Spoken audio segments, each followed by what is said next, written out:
The following presentation is brought to you by kmmedia.pro. Please visit kmmedia.pro for more information. Now stay right where you are as we present. Welcome to Positive Talk Radio, evolving ideas, one conversation at a time. Great guests, dynamic stories, interviews, plus new thoughts on a wide range of topics and concepts. I hope that you'll hang with me, Kevin McDonald, my friends, and of course, you. As together we work to understand why we are all here and what we can do to make our world a better place for all of us. To be happy, be kind, and live in peace together. Yep, that's Positive Talk Radio.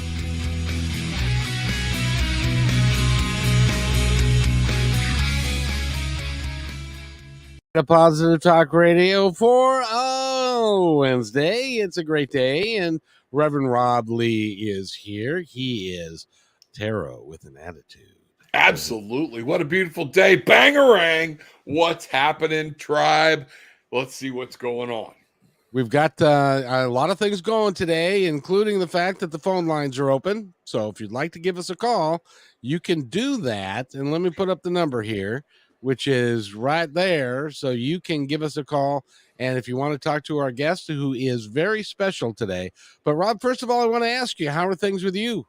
Man, things are dynamite. We're moving along things. I'm excited about all these new ventures you and I have coming up. Good, solid schedule, things like that. This is going to be fantastic. So starting, actually, we're kind of doing it today. We're playing with the format a little bit.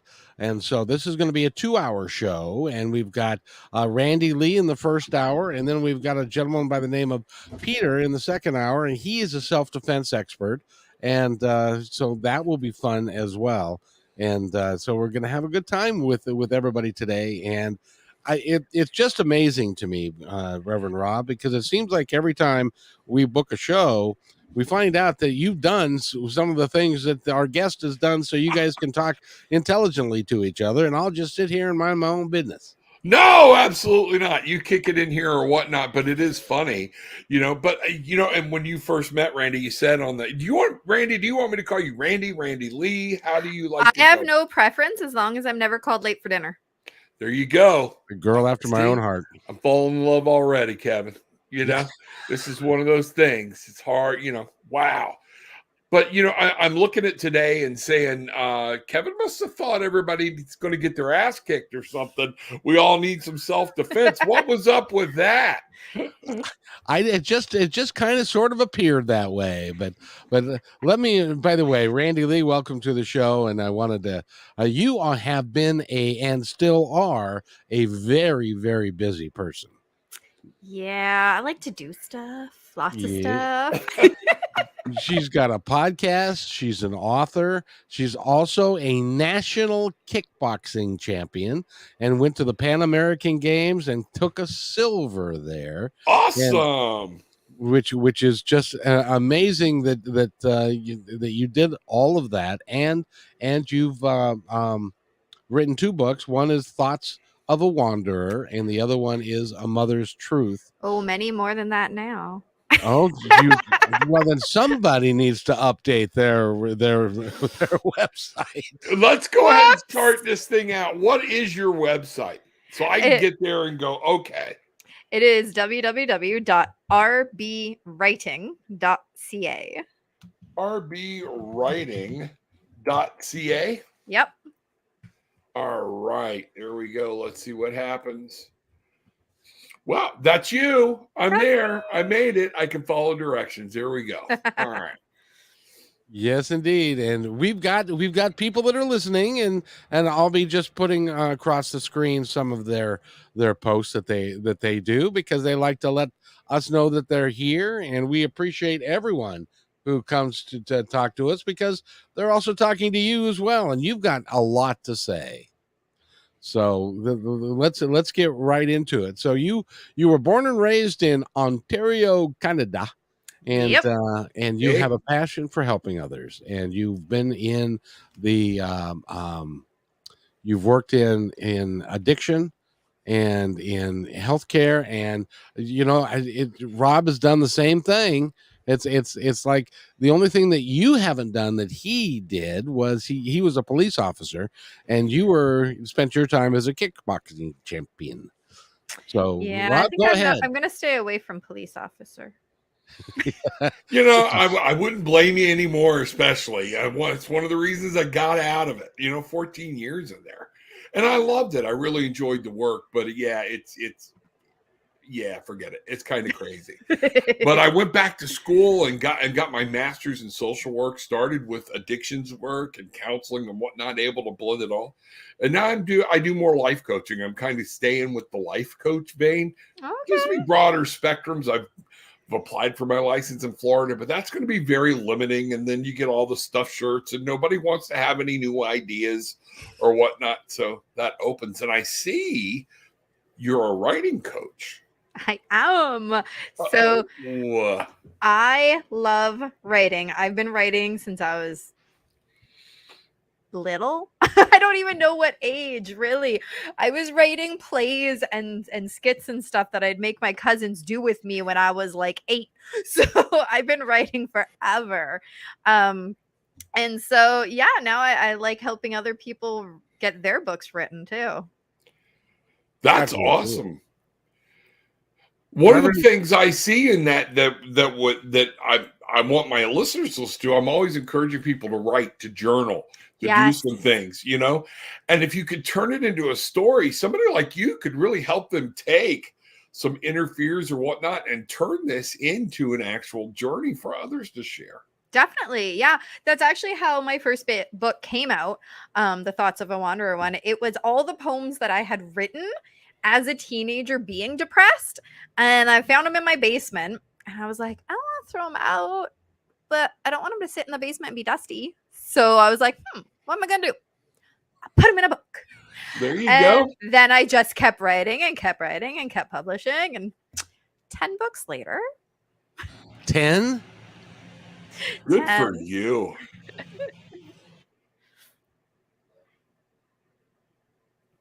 Oh, Kevin, I thought you were going to say something. No, I actually, this is live radio, and there was a guy that's cleaning the streets in front of my house, which is why you were suddenly getting this background noise that didn't need to be there. So I thought I'd mute myself. Gotcha. But I did have a question for you, Randi-lee, because you said that you, as a teenager, you were depressed. You seem to be a vibrant, really happy soul. Why were you depressed? Well, there's a lot to that, but the short version of that is a chemical imbalance in my brain, first off. And then the other stuff is there was a lot going on at home. So my mom and dad hadn't ever been together to my knowledge. Like, they broke up when I was so little that I don't remember. And I didn't ever really have a connection with my dad, which is unfortunate. And then when my mom got married, so she got married when I was in grade 8, she ended up marrying who turned out to be an alcoholic. And so he got very violent at times, very loud and yelling. And at that same time, my brother, who was 4 years older than me, he was getting into a lot of trouble himself. He was in and out of juvie.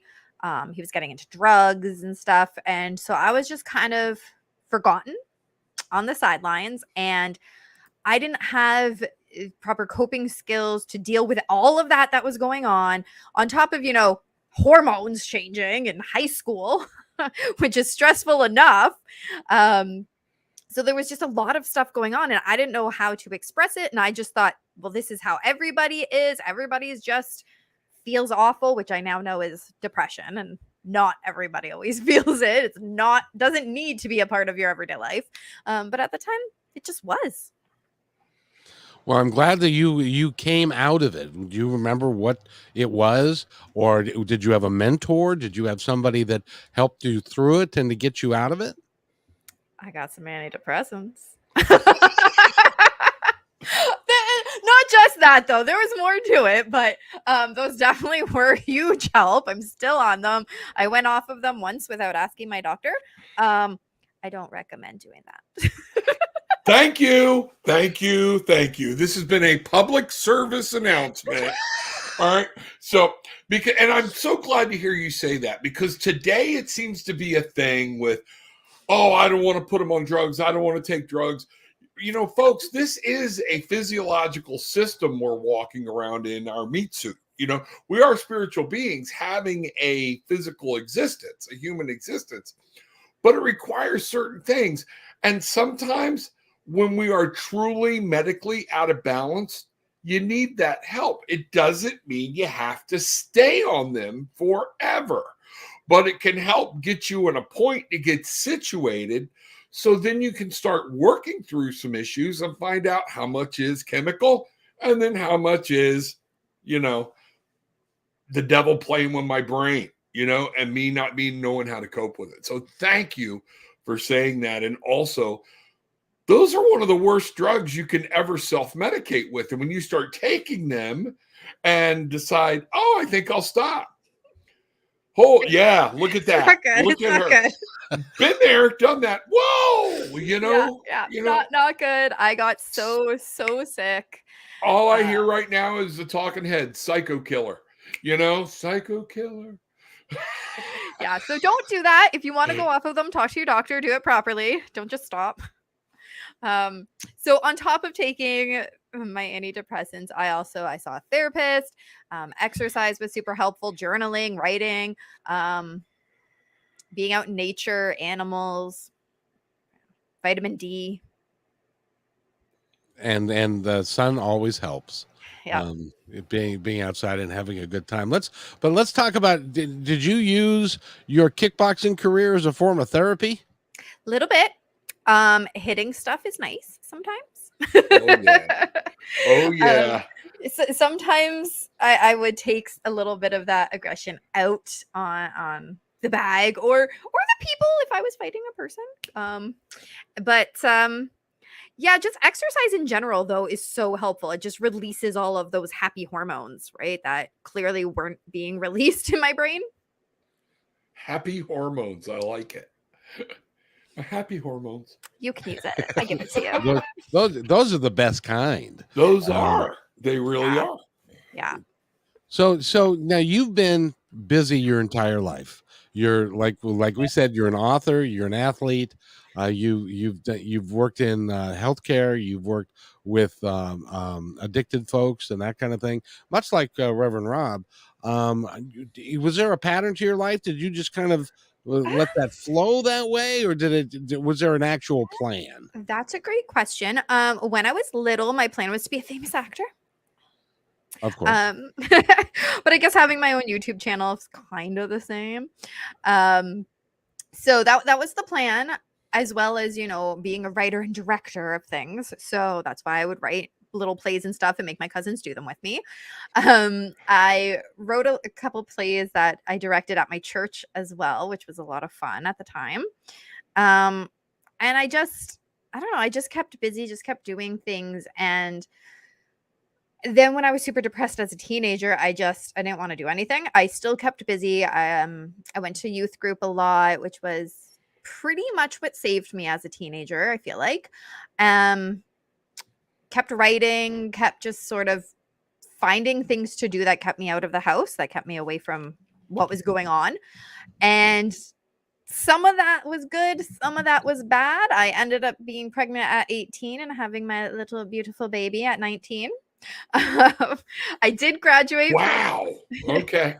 I graduated high school, and I didn't know what I was going to do because now I was also a new mom. I met my now husband when my kid was about 6 months old. Well, I shouldn't say meet. We started dating then because we actually met when we were 16. We just didn't date at the time, which is probably for the best because we probably want to last it. So we started dating at 19. And 15 years later, we're still together. But don't do the math. Congratulations. I don't need to know how old I am. Thank you.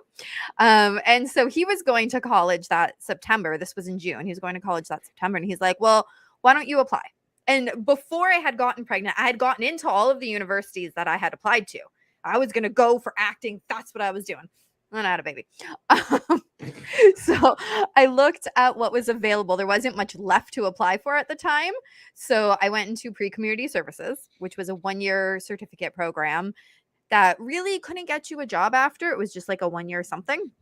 So at the end of that term, I was like, okay, well, I better find something I'm going to get a job in after, because if I'm putting all this work in, I might as well do that. So I ended up switching over to community and justice services because the courses I had already taken most closely matched this program. So I didn't have to do a lot of new stuff. I could transfer over most of my credits. So there wasn't a heck of a lot of thought. It was just what will transfer over the most. And that's what it came to. So I transferred over to that, did that, graduated at the top of my class, ended up doing my placement in alcohol addiction recovery house, which I absolutely loved. Tried to get a job in alcohol addiction after graduating. And there's just no funding here for it. It's all government funded and it sucks, our funding structures. So there was no jobs. So then I ended up working in literacy. I loved that for a while. Adult literacy, that was a lot of fun. Again, writing stuff. My contract ended with that. So then I ended up working in social services as an employment counselor for another few years before I was like, nope, can't do this anymore. And now I'm here. That's my short version. That was kind of long, but that was my short version. The Reader's Digest version, exactly. So you guys, what did you find that you liked about the addiction, working with people that were addicted and that sort of thing? I really just like helping people, and the people that were there, obviously some of them didn't last, some of them relapsed, that kind of thing. But the people that were there wanted to be there. They wanted the help, even if eventually they relapse because it is a mental health illness. If they wanted to do it, they were trying. And so that was really important to me, as well as, like I said, my mom's ex-husband, he was an alcoholic. So I saw him in a lot of these people and I'm like, okay, well, you can get better. As well, my brother, he was doing drugs and stuff. He actually died last year from a drug overdose. And so that was, again, really super important to just let them understand from their family side what was happening, as well as me understanding what was happening with them. And by the way, Bridget just put up that she was taking 50,000 IU of vitamin D 3 times a week because she can't go out in the sun because she's got the same problem I do. I can get a sunburn going from my car to my house. I slather that sunscreen on. And you have to. By the way, this is a live presentation, and I may have to leave here in just a moment. And Rob says to do something that is beyond my technical skills. So we need to figure this out real quick. Rob, you said make you the host. How do I do that? Look at the bottom right. You should, when you look at the bottom where my little picture is, okay, there's 3 buttons. You should be able to say make host, I'm hoping. I can kick you from the studio. Well, it won't be the first time. I can ban you from the studio. No, I'm afraid. I'm afraid that's beyond our technical expertise. But we'll figure it out. But I won't be gone long. You have to hurry so we can let our new guest in. Otherwise, I'll be sitting there like, "Hi, how the hell are you?" Oh. Yeah. I know. Well, it's not like I have diarrhea or anything and I'll be gone a while. It's I just got, somebody's coming to fix something in my house and they're coming 3 hours early, which is unheard of in the fix-it industry. Yeah. I mean, I can see 3 hours late, but 3 hours early, nah. Yeah. But it's one of those things, and you don't ever turn an electrician away because you might never see one again. Yeah, that's true. So, but we all have to deal with life and what we've got to deal with there. So I got to ask you though, because I'm a bit of I love sports, and I love what you do with kickboxing. How did you get so proficient at it to become Canadian national champion and also go to Pan American Games and take the silver medal? That's a great question. I don't know.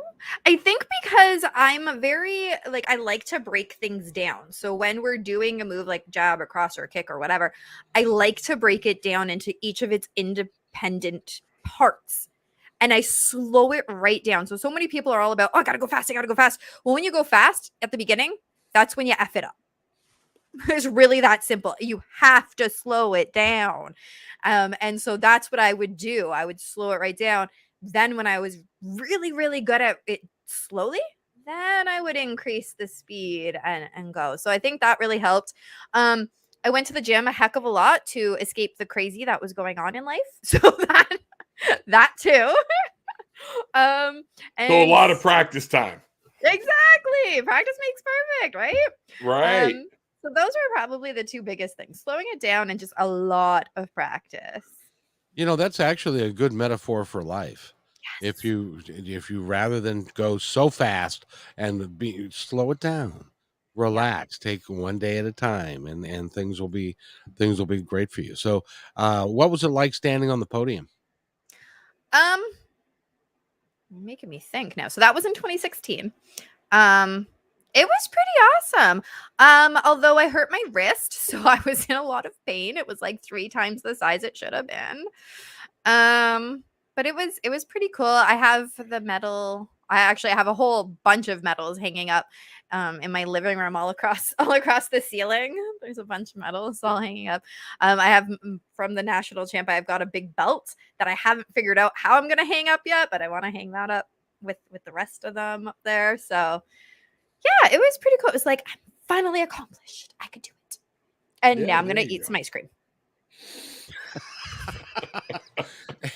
And when you say accomplished, you're not a kid. You were very accomplished. I think so. Yeah, one of the things I taught this to my kids, and I learned it when I started trying to teach firearms and tactical weapons and things like that. And I learned exactly the same way you did.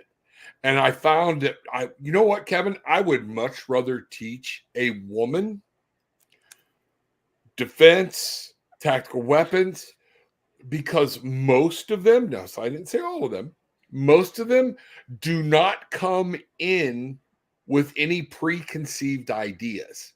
So they listen. And you could say, now, with guys, I would show a move and say, now we're going to do this again because you think you saw this, but I'm going to show you what I actually saw. And with hand-to-hand combat or with firearms, everyone out there thought they were Dirty Freaking Harry and could shoot the ass off a gnat flying, and sorry, you're not. And one of the things I taught my children, I taught everybody else, and it's one of the things we need to live life by. My motto, in order to speed up, slow down. Make your movements, making the decisions. What happens during rash decisions? A lot of times it's coin toss. You got a decision, break it down for a minute. Talk to spirit. Let spirit come in and let that intuition kick in. So that is great advice for life. Isn't that what COVID taught us? You would think. I hope so. It was one of actually the greatest things that I learned too, dealing with the school. So my kid was diagnosed with autism when he was 8. And at that time, I didn't know much about it. I didn't know much about the school system. I was just thinking, oh, these teachers, they're trying to do what's best for him. Lies. Anyways, so we'd go into these school meetings and they would say, we can do XYZ for him, and we're gonna put him in this class, and we're gonna do this, and we're gonna do that. And I go, okay, sounds good. And eventually I learned not to agree with them when they say it and go, you know what? I'm gonna think about that. Because what the school system wanted to do to my son is just push him kind of to the side. They don't want to deal with him. And we're still dealing with him catching up. He's in grade 10 now. So we're still dealing with him catching up because they just skipped a whole bunch of stuff because they just didn't want to deal with him. But they really, really hated when I'd say, let me think about that and I'll get back to you. Because once you actually stop to think about what they were offering and started to go, wait a minute, all you're offering is to put my kid in a class away from everyone else or to give him work that isn't at his level because you don't want to deal with anything else that might come out. I'm kind of like, no, I don't agree with you. You don't have my kid's best interests at heart. So yeah, that goes with all of life. Slow down, take your time. There's no rush. And that led you to write the book, A Mother's Truth. Exactly. And we're living through what will become part 2. Okay. I'm taking notes now. So that one I had to like actually think back years and years and try to write it. Now I'm taking notes as we live. Awesome. Hey, Kevin, can I take a moment to say hi to the tribe, Bangarang tribe, Barefoot Bangarang tribe? You're out there. Absolutely. TarotwithanAttitude.com. Y'all come in, see what's going on. Thank you for being here. And for all the rest of our listeners, we have a call-in number. Please, this is a lovely young lady that would love to answer your questions or whatnot. 206-408-1395. 206-408-1395. Give us a call and chat with us live. Kevin on Positive Talk Radio, you are awesome. Thank you for finding this young lady. She's tremendous, isn't she? And Bridget says she had 2 boys on IEPs. My one was a special education classes until middle school. I was lucky that the school worked with us to ready for him for regular ed classes. But you, that wasn't your experience, was it? Not from a lot of the teachers. Me and my husband were actually just talking about this the other day. Out of all of the teachers that he's had, we really, really liked 2 of them. So my son is on an IEP, which is an individual education plan. And so that is supposed to be individualized to meet their needs. The problem, at least here, where in Ontario, it's drop-down lists. So you go in the computer system, and you can only pick these specific items to go into their IEP. Well, that's great, except you're still putting these kids that think outside of the box into a box. So that doesn't really work. My son is also on what we call an Iprc, which is an individualized placement review committee. And so that's what gives them the ability to put them into special ed classes or different classes of different sizes. So I think for my son, it would have worked had they left him in the class that he had in grade 4. The teacher there was amazing, and it was a small class, but he was still having meltdowns. Nobody likes to talk about autism and violent meltdowns, but it's reality. And so he would have violent meltdowns at school. We'd be called from work, go pick him up. And so they're like, okay, well, let's put him in a different class, and let's put him in a different class. And they just kept moving him to different classes. And here's a big thing with autism. Now, everybody with autism is different, all right? But here's one thing that is, pretty common. Routine. People with autism, we love routine. So by taking this kid and dropping them into a different class every few months and not giving them a chance to get into a routine and get to know the teacher, of course it's never going to work. You're not giving them a chance to get acclimated to the classroom. No, and that's a huge thing. And again, they're trying to do the one size fits all. Yeah. But our life is not one size fit all. And some of that comes down to this roll of number. Things are happening, things are moving forward. And you know what? We need to just try to do. Go ahead, Kevin. I heard the beep beep. Carry on. I'll be back. Okay. So yeah, the one size fits all just doesn't work. And that was another thing I did when I was working with addictions, was I started realizing most people we deal with, this ain't their first time through the ringer. Okay. Yep. They've been through it 3, 4, 5 times. They could quote all that crap that's been given to me by the state of Florida, by everything else. And I'm like, but it didn't work. Well, you just got to keep doing it. So I started individualizing everything. Tarot with an Attitude stemmed from that of, hey, we're just going to talk street. We're going to talk straight up. And you know what? When you realize that everybody is an individual, and just because you and I have similar backgrounds, our individualities, the way we came up, the way we came into them, are completely different. And just because something would work for me doesn't mean it works for you. Exactly. Well, that's why I do my YouTube channel, the Write or Die Show. And it's not write, it's write, like you're writing something for Right. anybody who wants to go check it out. So for the Write or Die Show, I was thinking I interview other authors, we talk about mental health because we are all individuals, like you said. So one coping strategy might work for that person, but it doesn't work for the next person and the next person. So what we do is I get them on the show, I talk what their story is, and I say, hey, what's your coping strategies? And they share it in hopes that maybe it will help one or two other people. Right. Right. Exactly. You know, and that's what's funny. And, you know, Bridget put down here, I can't highlight anything. Kevin has to do it. But, you know, that you have to advocate like yourself. And let me tell you something. And I remind people to speak up. Yeah. Speak the hell up. Talk for yourself. Nobody will advocate for you like you. Yeah. Like for your son. Nobody's going to advocate him like you will. So that's, you know, Bridget, that's a very strong thing. And let's see what's going on there. Yeah. So, you know, a lot of these writing is key. And one of the reasons I tell people why writing is so healthy is it makes our brain slow down. We're putting a physical activity to a mental thought. And, you know, people are like, well, I can think through all this. No, you can't. You never bring anything to completion. All right. Yeah. And there's a lot of times if you just start writing, okay, one fluid thought to its end, your brain gets to take a break and go, oh, okay. Now you read it back and you're looking at it from a different perspective. What do you think, Randy? No, that's exactly it. Especially a lot of our brains, they don't think in one straight line, right? And so I love how you're explaining, you know, that fluid thought, because it's not one straight line. You start here and you go around and about and it's all over what my husband likes to call the Randy roller coaster when I'm telling a story all over the place. And so when you do, you go back and you look and then you can go, okay, well, this part matches with this part down there. This is a completely separate thought that I can deal with later now.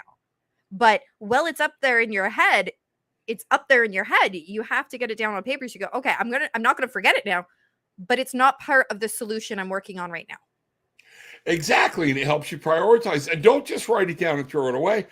Take it. And then you can start actually line iteming things and going, oh, let's put these puzzles together.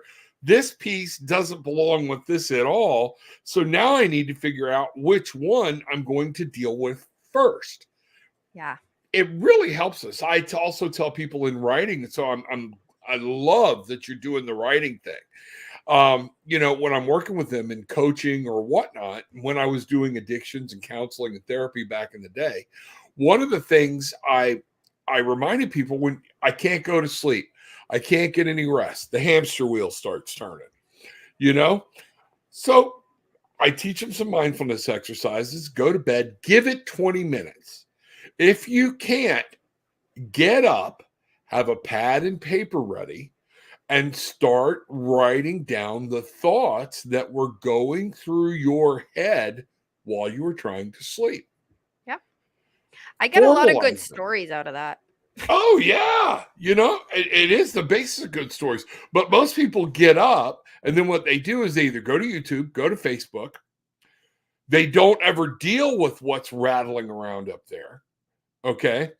Or they fill it up with more crap. You know, you heard me yell bangarang at the beginning, our bangarang tribe. We yell bangarang because we remember what we put out is what we get back. Well, I thought you were just quoting Hook.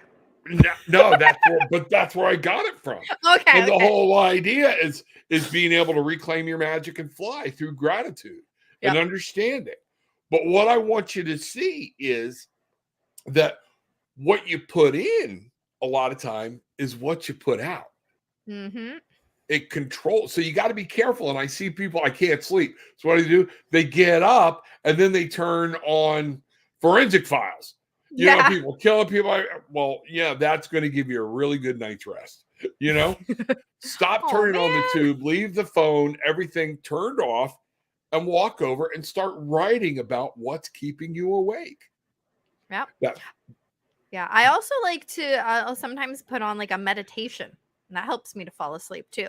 I have an app. What's it called? I think it's called Let's Meditate. And Let's Meditate.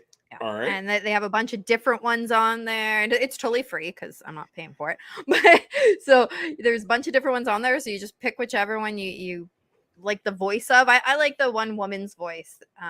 So I put her on, and usually within 5 minutes, she puts me to sleep. It's great. That's good. Bridget's saying, I fall asleep to Daily Minds or Criminal Minds daily. Some people can. It's just the background noise. You're not really paying, or whatnot.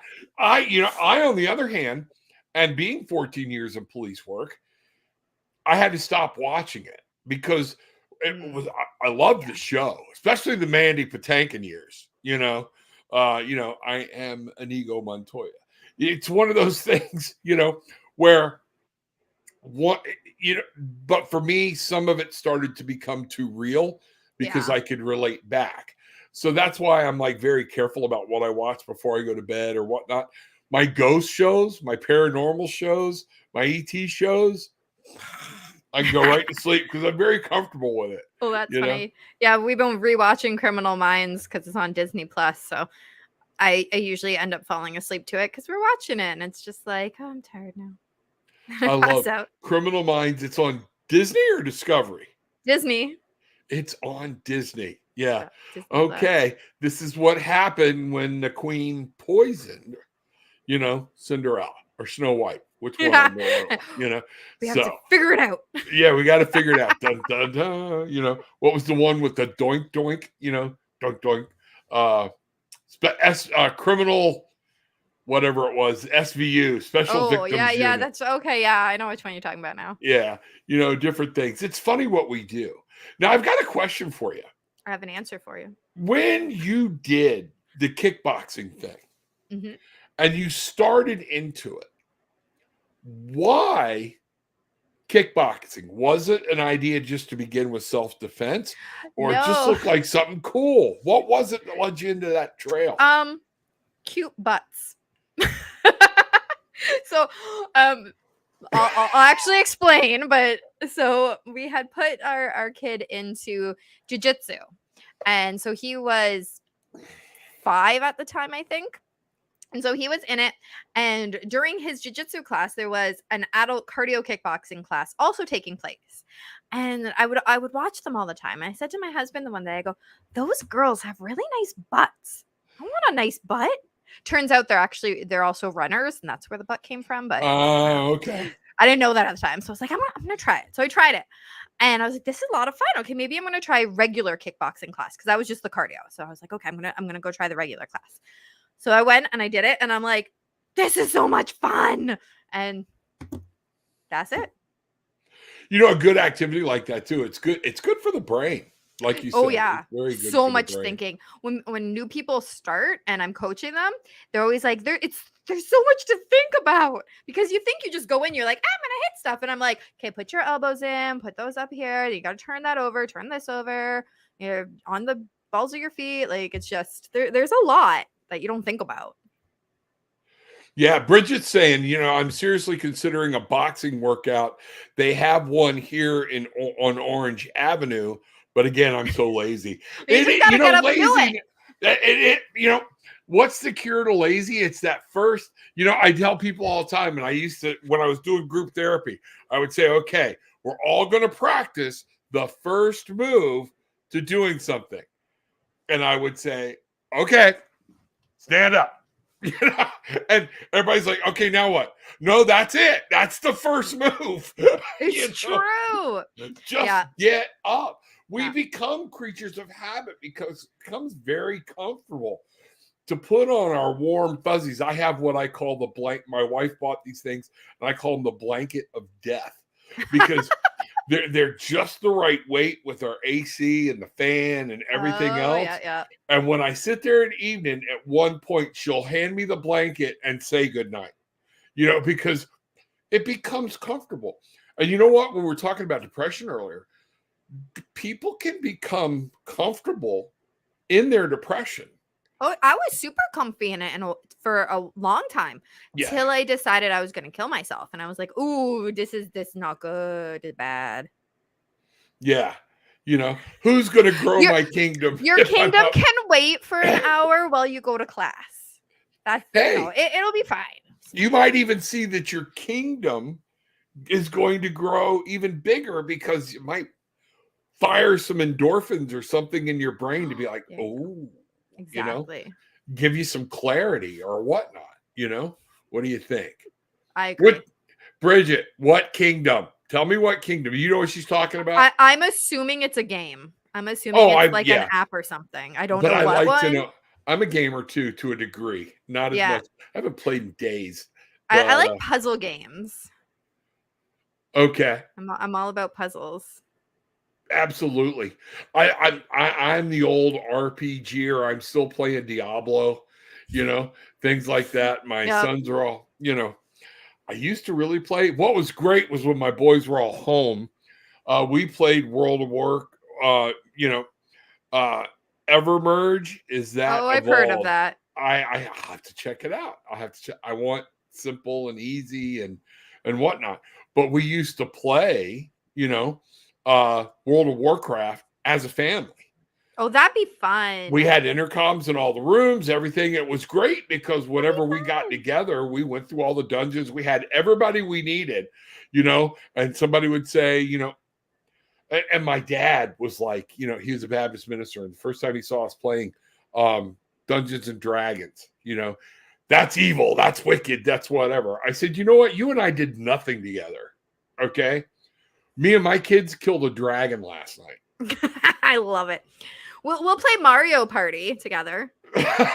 Mario Party. I love Mario Party. And when they just came out with that Mario Party Superstar like a couple months ago, just before Christmas, I think, I was so excited. So my mom got it for me for Christmas. And I was like, oh, we're only playing the N64 games on it. All the mini games. I'm like, this brings me back. I love it. Yeah, I keep saying I'm going to buy one of those things that has all the old, like I'm in the Duck Hunt era, the first Mario, Yes. And we even back in the day with the VCRs, Yep. we video recorded it to figure out how it worked. Okay. Really? Oh yeah. And then super paused it and we could see the box that the light was hitting. So we knew the radius. Talk about the ultimate in cheating. We knew the exact area of a duck. If you got within so many inches, and I forget what it was, wow, you were golden. Who needs a game genie when you got a VCR? Exactly. Yeah, like, for that one, genie? Anyways. That's awesome. Oh, apparently I ended this conversation at exactly the right time. You know what I have in my house? What's that? Do you remember? You're old enough to remember back in the late 70s, a video game came out called Asteroids. Oh my God! I think everyone. I loved Asteroids. I have got a vintage game system in my house, a stand-up game like you get that you put quarters in. Oh, like the arcade game. An arcade game that's got 3,000 games in it. Dang. So what happens when you get to, because I would be running through those games. What happens when you got 3,000 different types of games? 3,000 within that rather than having just the one game like they used to. Yeah. It's got Asteroids. It's got all kinds of, sports game, all sorts of stuff. That's cool. And it's stand up and with the joystick and the ball and everything. Oh yes, it's a stand up. It's got a 32-inch screen and all that stuff. Oh, nice. Wow. Yes, that was a toy that I bought for myself. I don't blame you. I like that. I like it. Bridget, don't tell Gillian, but I'm trying to ease my way into turning our dining room into a pool room. So and putting a pool table in there. Does it have crystal castles? It probably does. I haven't looked for crystal castles. I don't know that one. I don't either. I have no idea on that one. I was a Mario person though. Like I love all things Mario. Yeah, and the other one was the one, and that might be Crystal Castles, is the one where something was in the middle and everything kept spinning around and you had to shoot and try to get to it before it blew up or whatever. I don't remember, but that was just it, By the way, I had the original Pong Yeah. Oh, yes. Randy, when I left this conversation, we were talking about abuse and stuff, and then when I come back, we're talking about Mario Brothers. This has taken a weird turn. We're just going with the flow. We're just following the dopamine. It's fine. Oh, you know what? She just very politely told you to lighten the hell up. Yes, she did. I love that. I love that. Kind of like in the South. God bless you. Bless your heart. Yeah. Oh, bless your heart. My mom would tell you to go to hell by going, mm-hmm. Yeah. Oh, what was that? Let me know how that works out for you, Rob. Yeah, let's see. Yeah, with me trying to turn it. I'm looking at a dartboard, different things, because I got to get Bruce over to teach me how to throw darts. We'll see what happens. But, I'm telling her, but, we have this nice dining room and everything, and it's beautiful. There's two of us. We never eat at it. When the kids came over at Thanksgiving, we were like, okay. It was cool to see it all decorated up through the holidays. All right. And we did. We had one dinner at it. And then other than that, I think it would be much better served as a game room. I do too. Plus it'll raise vibes and I would do that if it was my house. But we don't really have a dining room. Our dining room is kind of like a weird walk through from the living room to the kitchen, and it just doesn't make sense to put a table in it. It just wouldn't. Yeah. Yeah, I hear you. So Kevin, yes, is he still there, or is? Oh yes, I've given him his set of projects, and if you see a man going like in my background, that would be him. Okay, because he's got to work right over here and all that kind of stuff. But it is what it is. Well, he better watch his step. That looks like a drop from there, man. If he's walking behind you. By the way, Reverend Rob, you need to get a virtual gaming system. You can play ping pong in a room, and it's an actual ping pong game. And they've got pool and other stuff like that, and that eliminates the need for you to transform your dining room, and which will probably transform your marriage. But we have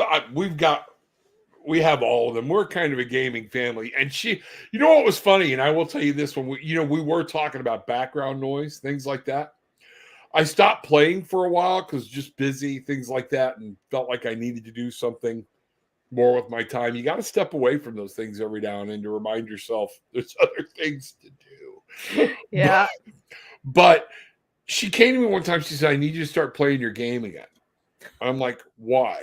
One of my little follow around familiar demons, whatnot, and he would always do things and make noises. And she missed that noise of him grumbling while she was sitting there writing something, reading something, doing work or whatnot. So that was one of the things that led me back into it. So that was funny. But I do have the VR through the PlayStation. Oh, okay. I was going to do the computer one. What is it, the Oculus or whatever? That's what we have.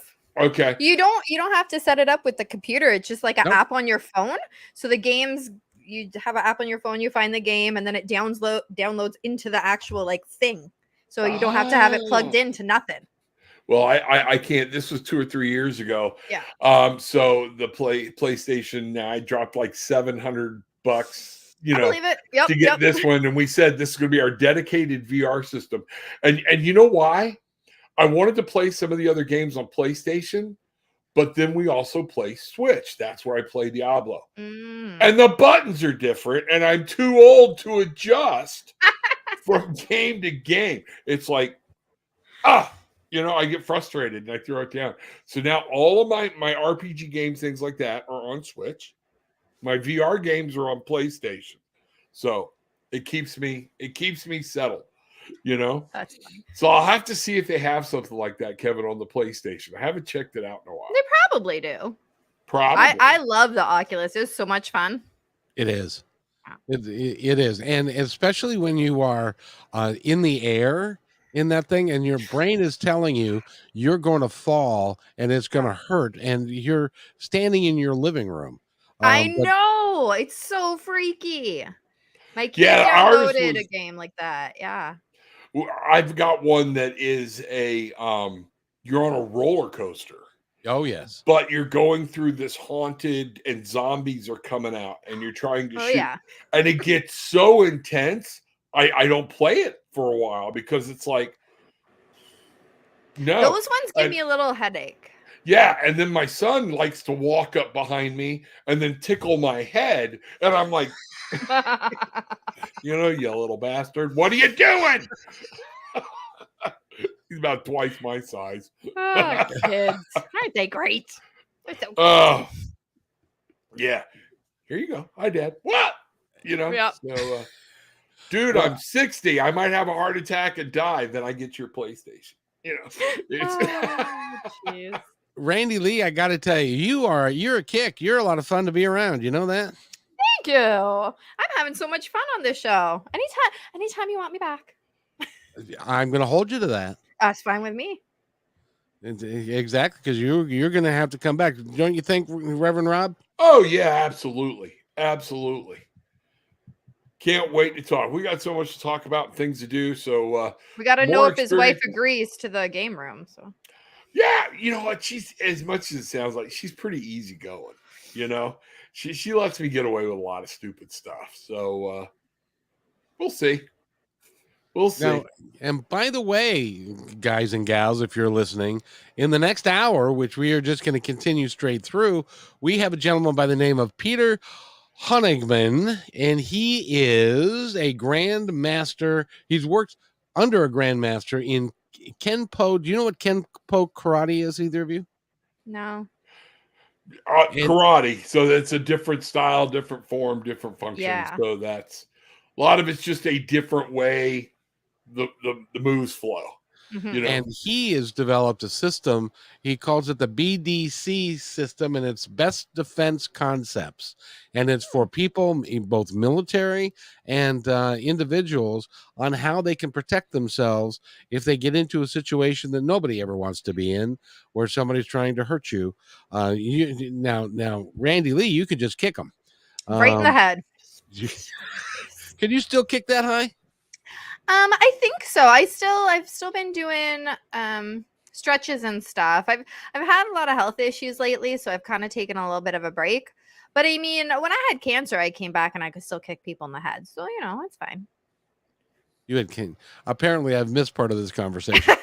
Well, no, that's a just first. dropped That's a bombshell. So that's the next conversation is let's talk about next time you come in, beating cancer and the mindset and things around it. So yeah, see, I just wanted to leave you wanting more.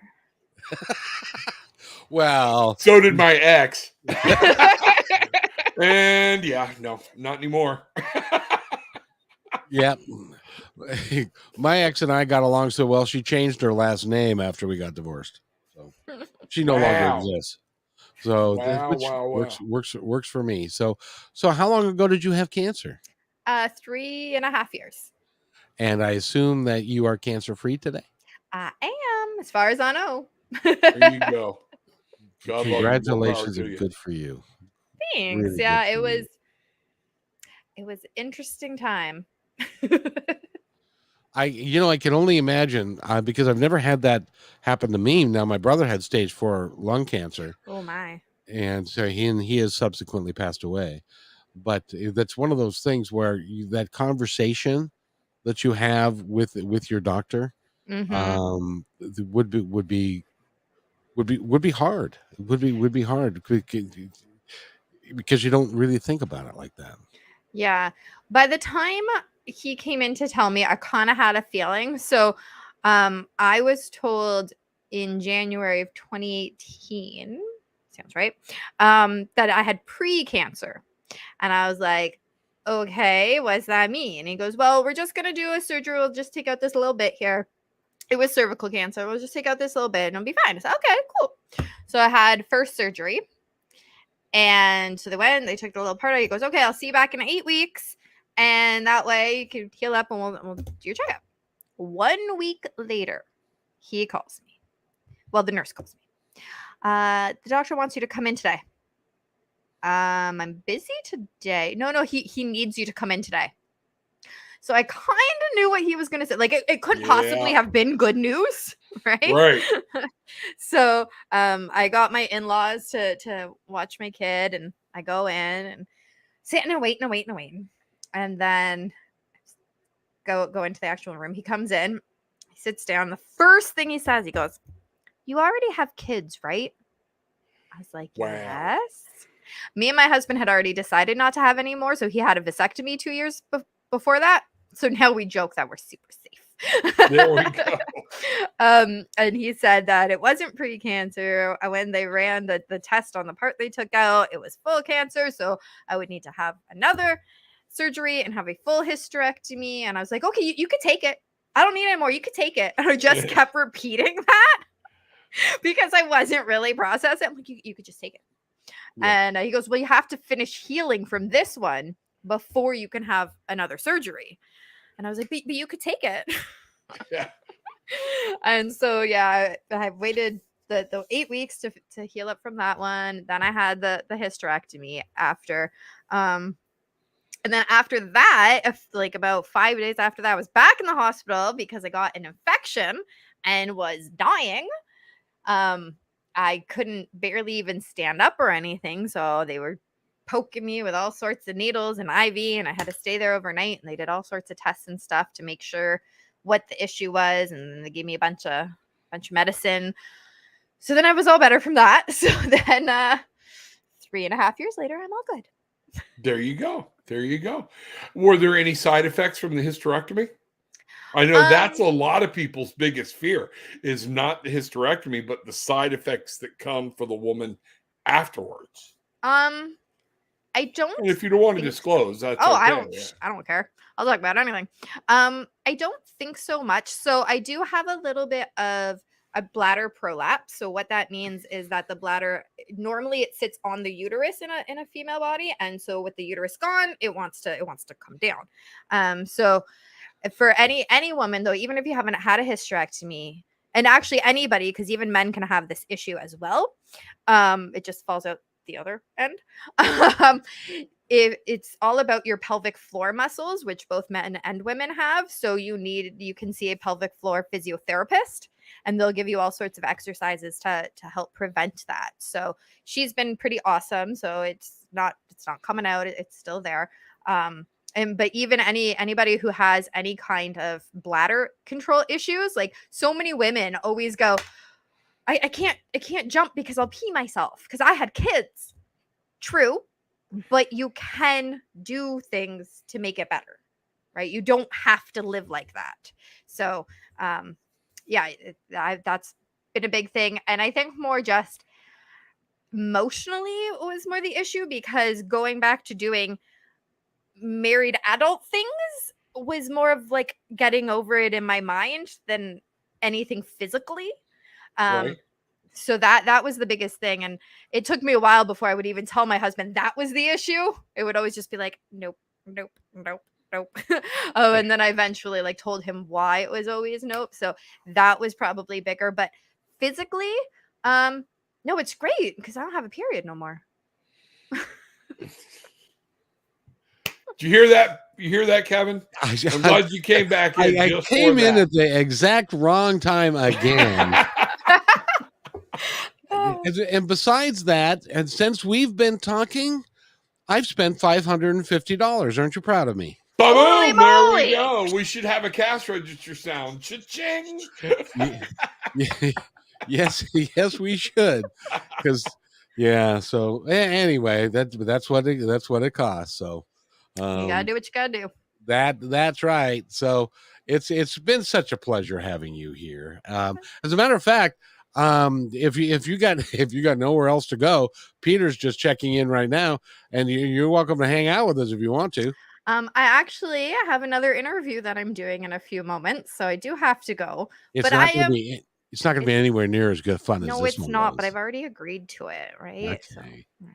But anytime you want me to come back, just hit me up. I'm totally down for coming back. It was so much fun. And you let us know. We'll be glad to join you on your podcast. Yes, yeah. So shoot me an email and then I'll reply and we'll do it.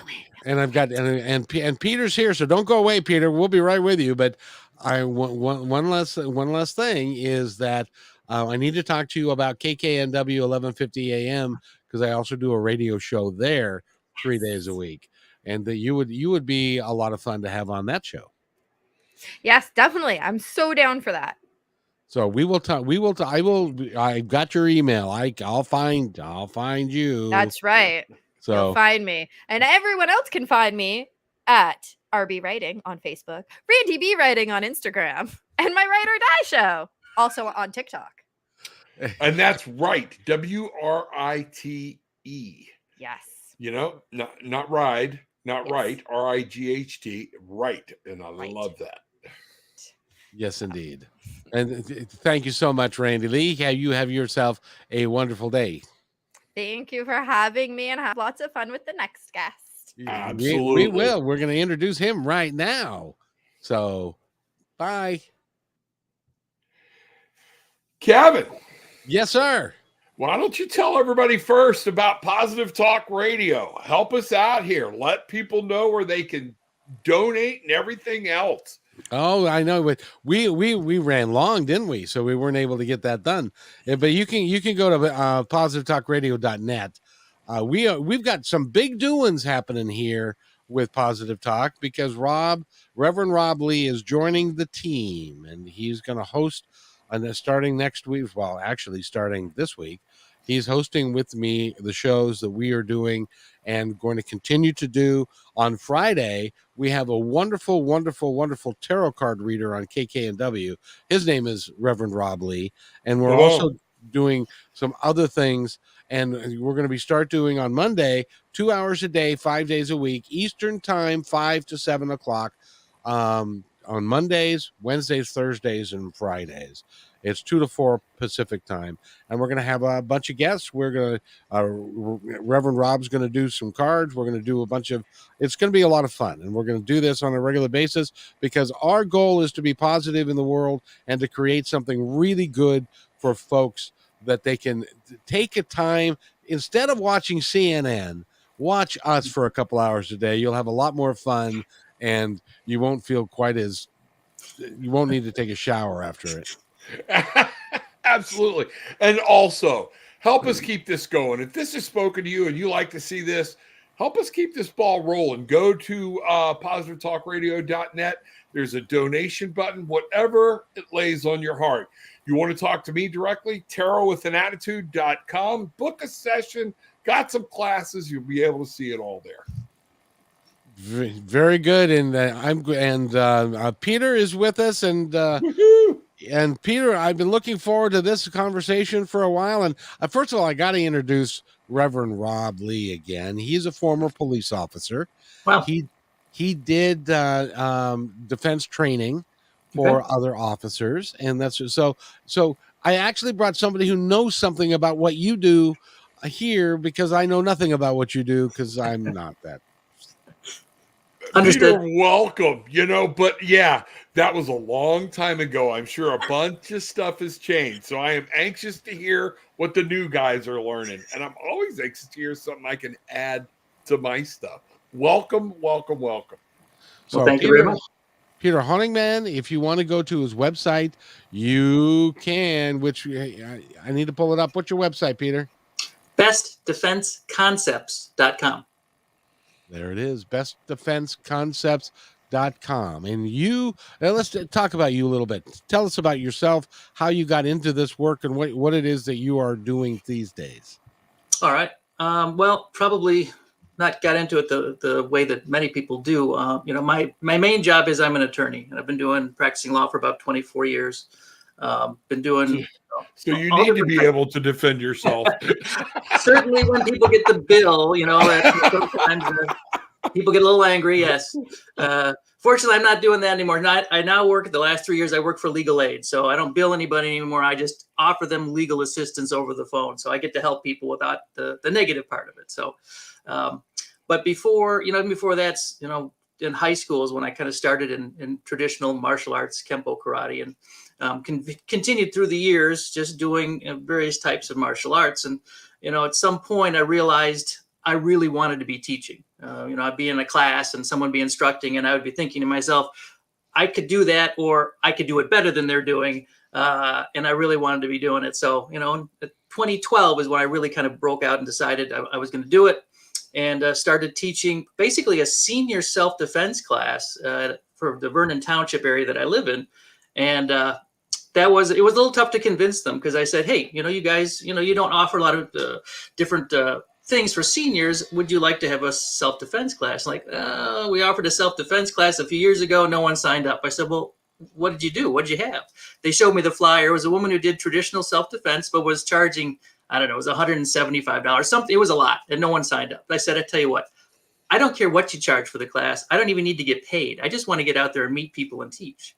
So they gave me an opportunity. I had about 8 seniors signed up, and then things just kind of snowballed from there. Wow, that's cool. I could qualify for that class because I'm a senior.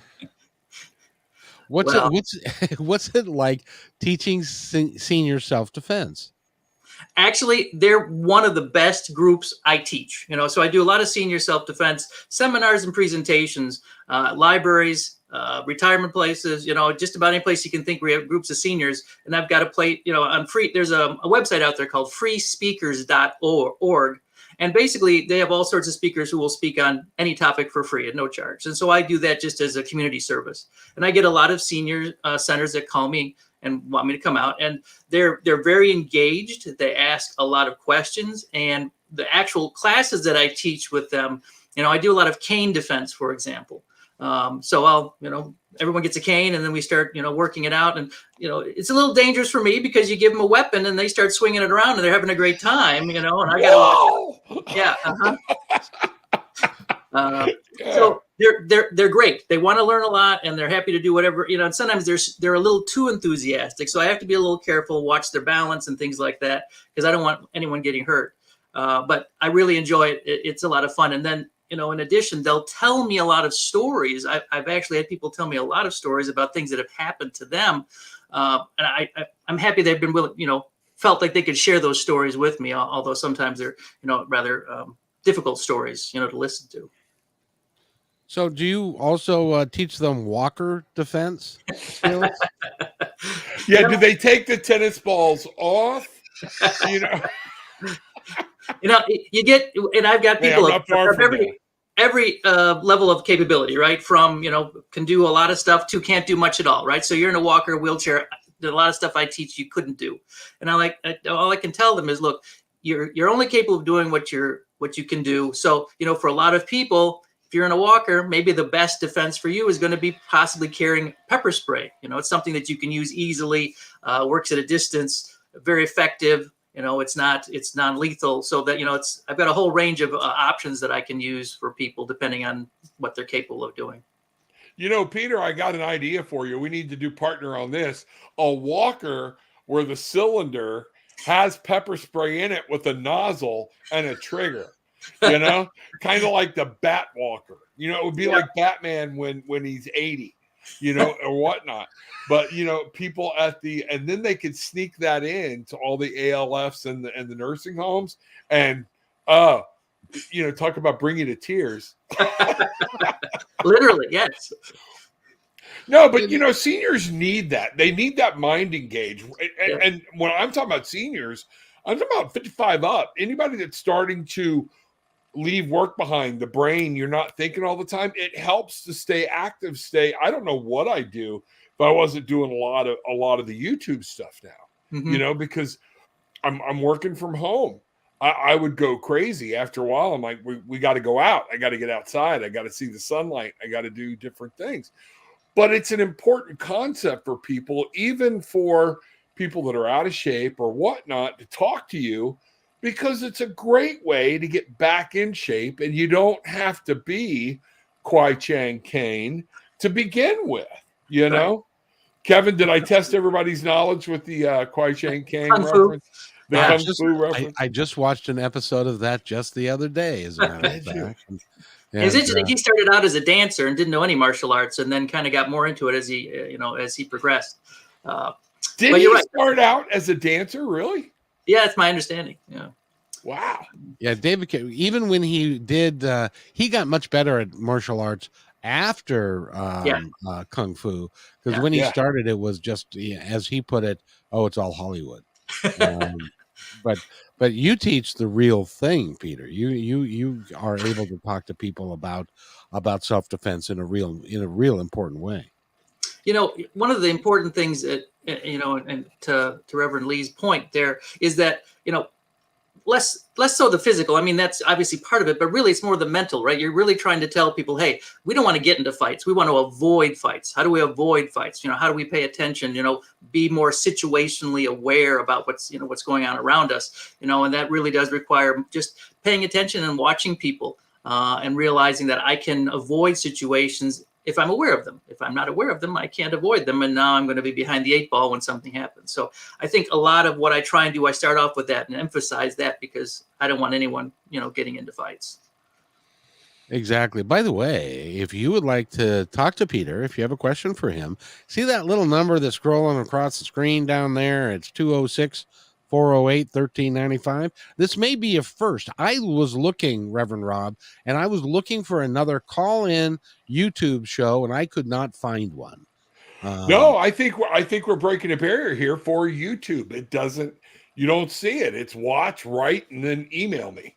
Yeah. And I think this is a great format. I think we're going to be busting loose with this one.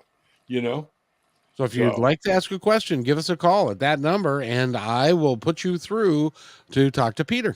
Please or do. to Reverend Rob, for that matter. So that would be awesome. So when did you start this whole going down this road with karate and stuff? And by the way, we were talking about it before. What exactly is? I'm looking for it here. Kenpo karate? What is Kenpo? So, Kempo karate, it kind of, Ed Parker was the guy who kind of developed it, and he was out of Hawaii, become the father of Kempo karate. And it's a kind of mix of Japanese and Chinese style. So, Japanese karate is much more of a linear, straight kind of striking art, while Chinese Kung Fu tends to be more circular, very different ways of approaching things. So, if you combine the two together, you would kind of get what Kempo is. So it's more of a traditional art.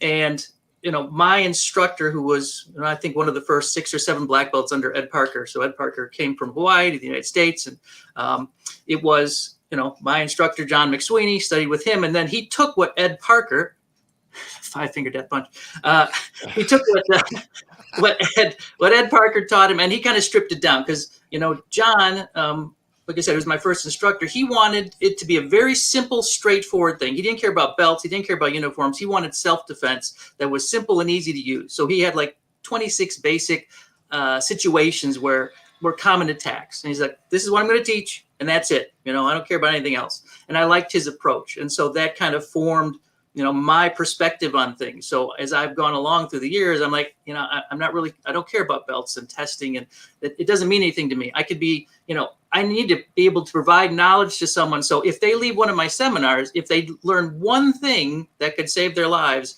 they don't need a black belt for that, right? So a lot of people don't have the time, they don't have the money to do years of training. And again, what you want from training is going to depend on what kind of school you go to. So, I kind of graduated, or I decided to move on from the traditional because I wanted some more, I guess, practical aspects, particularly dealing with knives, because I was concerned about knives because they're very common. People carry knives all the time and they're difficult to defend against. So I moved on from there to more realistic, reality-based, Krav Maga, which is an Israeli form of self-defense, Filipino martial arts, Kali, Eskrima, which is focused on knives and sticks, and some other things that, now when people say, what do you teach? I don't teach a style. I take the parts that I think are the simplest, the easiest to teach for most people to do and learn. And that's what I teach. So that's why it's self-defense. That's why I call it best defense concepts, because I'm trying to teach ideas rather than if somebody does this, you do that. Well, if somebody does that and you do this and it doesn't work, that's not going to work. I have to be able to be flexible. So you have to have an understanding of what the problem is and different ways to deal with it.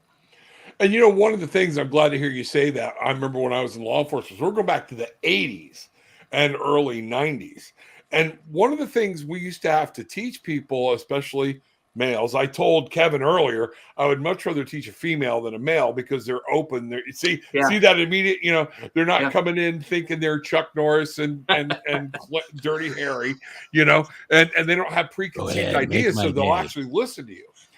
One of the things we had to go real heavy into instructing police officers on, and I saw this on your site about your self-awareness of your surroundings or whatnot, and you mentioned knives and other articles and different things. We had to literally remind officers, and I think people need to be reminded of this, especially in Florida, with as many people as I've got walking around with a concealed weapons permit, that sometimes going to that weapon is not your most optimal move. If somebody's within 10 feet of you, and they start moving, they've already gotten a jump on you. Yeah. If you're wasting time trying to do all this crap, you could just be writing your own, death sentence. So that being in charge and being aware of your surroundings, I think is huge.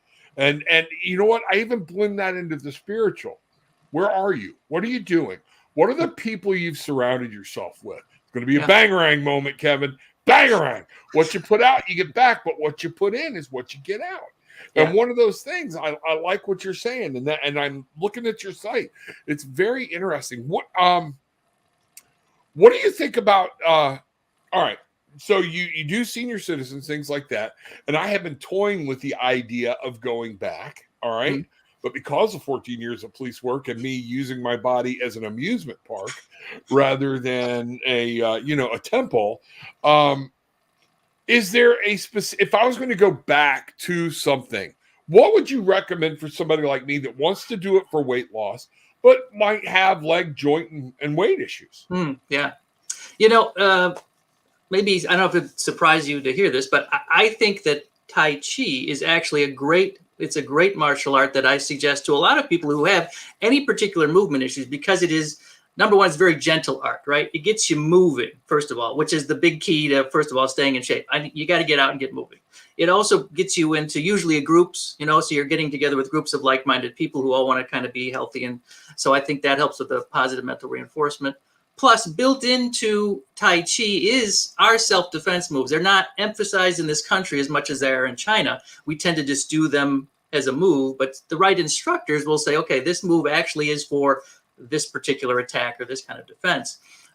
So I think that's a great way to get back into things and just get your flexibility and your movement going again, because it is still, you take what you learned years ago, which normally that stuff's pretty ingrained. It doesn't go away. It takes some time to bring it back up. But as long as you can start moving properly, that's, I think, a big thing. Good. Peter, I've got a really serious, important question to ask you. Yes. And what in the world is a 5-finger death punch? It's one of those. That's my tribe. One of those mystical things, that's supposed to be out there that you could do. You can touch people in certain ways that are going to cause them to die either now or at some later time in the future. Right, it hits you in the right way in the right spot. And as far as I'm aware, touched in the right spot, and I thought I was going to die. Let me tell you. Ooh, there are certain tender spots. Take me now. That is so true. So is there, just to, and I said that in tongue in cheek, but sure, there really isn't a 5-finger death punch or anything like that. I can't say for sure about anything. I mean, I know what I know, and I know what I think. So I'm not going to stand here and say that I know that nothing ever. Yes, Kill Bill, right? So you watch the movie, and clearly it exists, right? So Keith Carradine with the death punch, and so there it is, all over. But I guess the point is anything's possible. But as far as I'm aware, the only real ways to actually instantly kill somebody is to, sever the brain stem, right? Remove their heart, so there's very few ways to instantly kill anybody, really. You look at shooting people, right? You talk to, cops have shot people numerous times. They keep fighting. You could stab and slash people, multiple times. There could be serious internal bleeding, but they don't just die, right? In the movies, they do. Yes, they do. The movies are always telling the truth. And the movies, the bad guys always suck at shooting. Let me tell you something. If you think that's true, don't come to Florida. These redneck boys down here, we can shoot. Okay. Yeah, that scene would have lasted about 30 seconds. Yeah. No, that's very true. So don't depend on people's lousy ability to shoot. Because, I anticipate that these guys are. No, that was ripping the heart out. I remember Indiana Jones and the Temple of Doom. Very nice. Nice. Nice. Way to recall that. So. Oh, my tribe's doing me proud, Kevin. They're engaged, and that's that. But and to do what you do, it's really good to have people that are engaged with wanting to take care of themselves and to protect themselves. Sure. But do you find that there are a lot, and the stories, I'm sure you've heard a lot of stories. I've been around a while. I have not personally known anybody that has been really attacked and but does that happen more than we would like to believe it does? Considering the fact that most of the seminars, programs I've gone to, there's usually been at least one person in the group who's got some story, some level of attack that's occurred. Most recently, it was a few months last year, I donated to some charity a 2-hour self-defense class. So, the people who purchased it invited me over. I was at a private home, and there was a number of women. It was a women's group, and I think there's 8 or 9 women. And out of that group, there were 5 or 6 who said that they had, and this is all, they live in the Chicago area, that had been attacked. One said she'd been held at gunpoint. The other said that, they'd been, mugged in various different ways. So, it is, I'm not here to see. One of the things is I don't try and instill fear in everybody and say, look, you're going to be attacked. And no, it's more about preparation. It's really about this could happen to you rather than you thinking it will never happen to me, which I think is a fantasy, or I live in a place where those things don't happen. I'm like, well, those places don't exist. Bad things happen everywhere. So it's better to have some knowledge and to prepare yourself mentally and say, okay, this could happen. If it does, what would I do? Because if you're of the opposite mindset, which is it'll never happen to me, and it does, you will likely encounter one of the F's, which is you have fight, flight, or freeze. And freeze is one of the most common things. People just don't know what to do, right? Mentally, they're just locked up, and there's nothing you can do. You don't want that to happen. So mental preparation is really important, realizing it's possible. And a lot of that is just what we said, like knowing your environment. And I hear people talk about stereotypes and things like that all the time. And a lot of these people are talking, we need to change our stereotypes. Stereotypes are there for a reason. Yeah. And a lot of people don't understand that because our brain can only catalog so much information. And a lot of times those stereotypes have been built because we have learned fight or flight or freeze of it's better for me just to be safe and walk around this person, not go down this alley. Different. Realize what's going on rather than walking through life with, nobody wants to hurt me. And, rainbows and unicorns are flying around everywhere. Your rose-colored glasses, yeah. So I think you bring up a good point. It's just about preparedness. It's about having your body ready for different things or whatnot. A lot of people I know that have concealed weapons permit, they're like, I swear to God, I hope I never have to use it. But I'd rather have it. Okay. Yeah.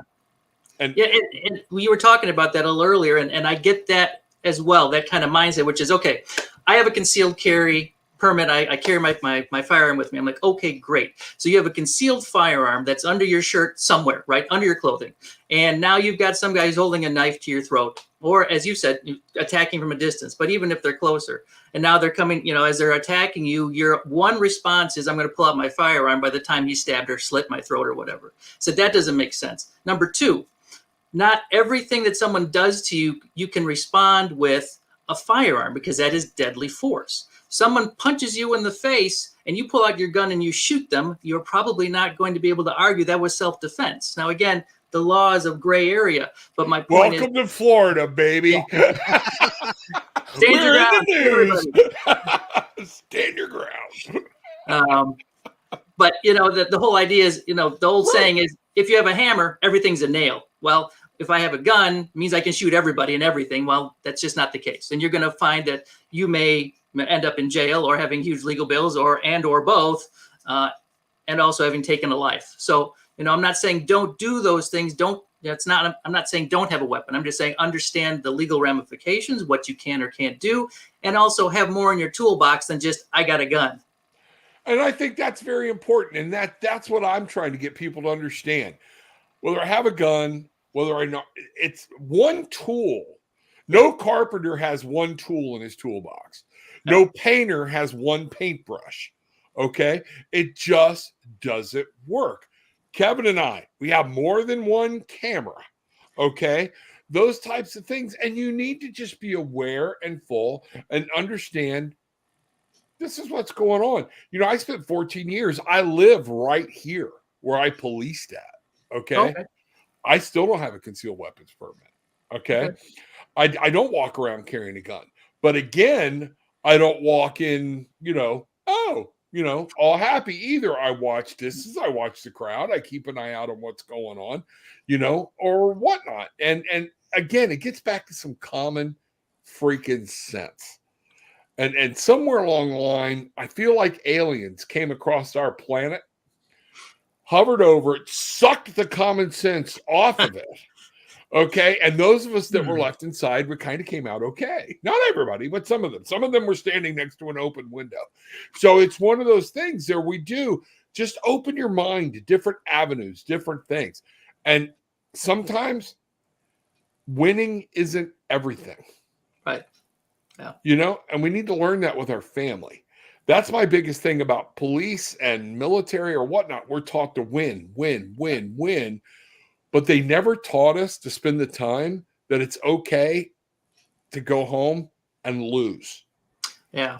And that's the reason the divorce rate's so high and suicide rates are so high. They don't know how to deal with it. That's a good point. I appreciate what you're doing. I appreciate the fact that you reached out and said, I'll do this for free. I just want to teach. That's the people we need.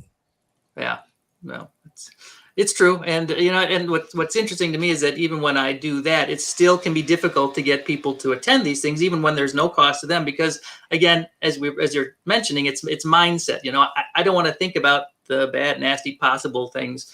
And I prefer just to think everything's, sunshine and, roses and all that kind of stuff, but you do what you can. Yeah. I think some people too were still in that mode, and this is one of the things I try to break people out of. I don't want to go there and embarrass myself. I don't want to look like an idiot. I don't want to look stupid. And you know what?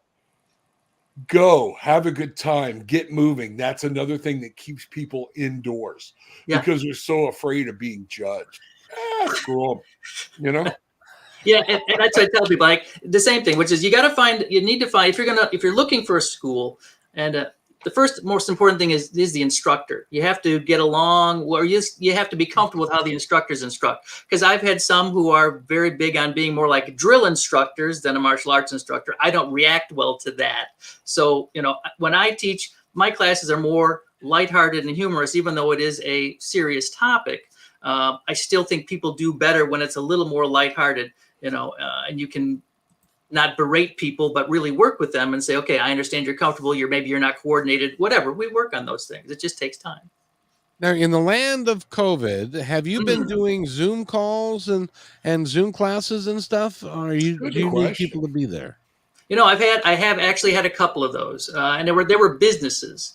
There was a business, it was a bank in Illinois, and then there was actually another. I think it was a marketing company in New York, because they were having all these attacks against their Asian employees. And so they wanted something where they could just kind of bring somebody in to talk to them and give them some ideas. So, I have done a few of those. Of course, it's not optimal, but it's better than nothing. Right. So, yeah, and people can do it from their own living room. Then they don't have to get embarrassed by getting out there in public and not being able to touch their toes. And let's go back to the senior thing, because seniors and there's a wide range of abilities and they're okay and they're not okay. Do you take it from a very basic position and just kind of get them to move a little bit and then move a little bit more, that kind of thing? Yeah, like chair yoga. Yeah. Well, and that's true. So you'll have, depending on who shows up, I try and assess everyone's abilities, right? So first of all, when people stand up, you're gonna tell quite readily who's got balance issues. And I tell people, look, if you have a balance issue, feel free to stay seated, and we can do a lot of things from a seated position. So again, modification. So trying to understand, I'll ask people, what do you have issues with? Because anything I tell you to do or I suggest we do in this class and you can't do it, I don't want you trying to do it. It doesn't make sense. So, tell me what your issue is. I'll find a way to modify it so that it works for you. So yeah, you're going to have those people that have this, different levels of either a background that they've done things before. I mean, I had one guy, he was a World War II vet, but he was in a wheelchair, and he was talking about the things he had done during war. It was rather graphic, very different from the rest of the people who had probably never been in battle before. So very interesting and different kind of group of people there. So you do have to be able to modify it, and one size does not fit all. Absolutely. One of my favorite movie scenes is the movie My Girl. And the old guys are playing bingo, and they get mad, and one of them's like, "I'll kick your wrinkled ass," and it's funny, and it takes them like 5 minutes to stand up. So and I'm getting there, but I applaud that ability to have the mindset that I still want to thrive, I still want to be, and that's so important. It really is as since this is the first time in my memory that I've been 64, and so I'm going through a whole range of things on a continuing basis, and it would be really nice to get back into some kind of a shape, but it's harder to do when you get older. It's called round. Well, but and some of us have had, like, I was playing basketball and I had back surgery because I hurt my back. Yeah. And then I had a hip replacement. And then it goes downhill after that. And now I've got a 20-year-old hip and a 10-year-old hip, and I don't want to replace the 20-year-old hip again. Right. So that limits me some more. So it's not my fault, damn it. I'm telling you, it's not my fault. Well, and I know the feeling, Kevin. A lot of people don't know, but a lot of people like Bridget and them do. Back when I was 40, I had a small brain bleed. I had an aneurysm. Wow. And wound up in the hospital 6 days, and nobody could figure out why they caused it. At that point in time, my doctor had to let them know I was doing a no-salt diet. I was in the gym every day. I was. You didn't want to. You confused me for a 40-year-old person. You were in hurting. Okay. And I was going with my boys. We were having a ball. We were pushing each other or whatnot. I think I hit on the leg press. I was up to like 800 pounds. Okay. Wow. Doing the leg press. Wow. Okay. This happens. Oh, I'm not allowed to go to the gym anymore, because nobody knows why it happened. I'm on blood pressure medicines, everything else. And it's that whole thing of we get out of good habits. And man, it's hard to get off that couch and get back out there because there's nothing stopping me now, except to get out of my house. I got to go by the refrigerator. That's pretty handy right there. Yeah, it does. Oh, wait a minute, pecan pie in here. Okay, there are obviously there are things you can do at home, but the problem with that is motivation at home is hard to get as well, right? I could be doing something else that's not working out. And sometimes there are other things, do you have room in your house? Do you have a good spot to do these kinds of things? But it's a place to start, especially if you're concerned about what others think about you, or just you want to see what you're capable of doing. There are certainly things that you can do at home at your own pace to just try and get motivated a little bit. But I think when it comes to self-defense, at the end of the day, I can practice all the techniques I want in the air, but if I'm never hitting a pad and I'm never actually getting a little bit of resistance from a live human, I don't really know what I'm doing. I think I know what I'm doing, but I don't, because I don't know what it feels like to punch something or hit something. And that changes the dynamic a lot. So, Peter, if somebody wants to get in touch with you, by the way, where are you based at? What city are you in? So I'm in the city of Lincolnshire, which is north of Chicago. So I'm about 25 miles north of Chicago. So I'm, relatively, close to Chicago and kind of travel all around, at least when it comes to these classes. I've got people who are, asking me. I went down to Bourbonnais which is about an hour and a half away a few weeks ago, because they had a gym there that just opened up. And they're like, we need a class. And so I went down there. So I travel around.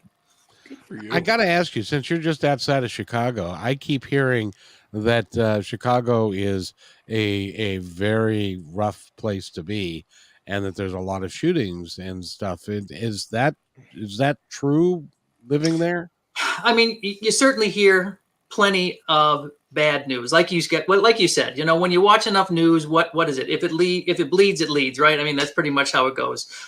So you're going to hear all the bad stuff. And yes, there's plenty of shootings, carjackings.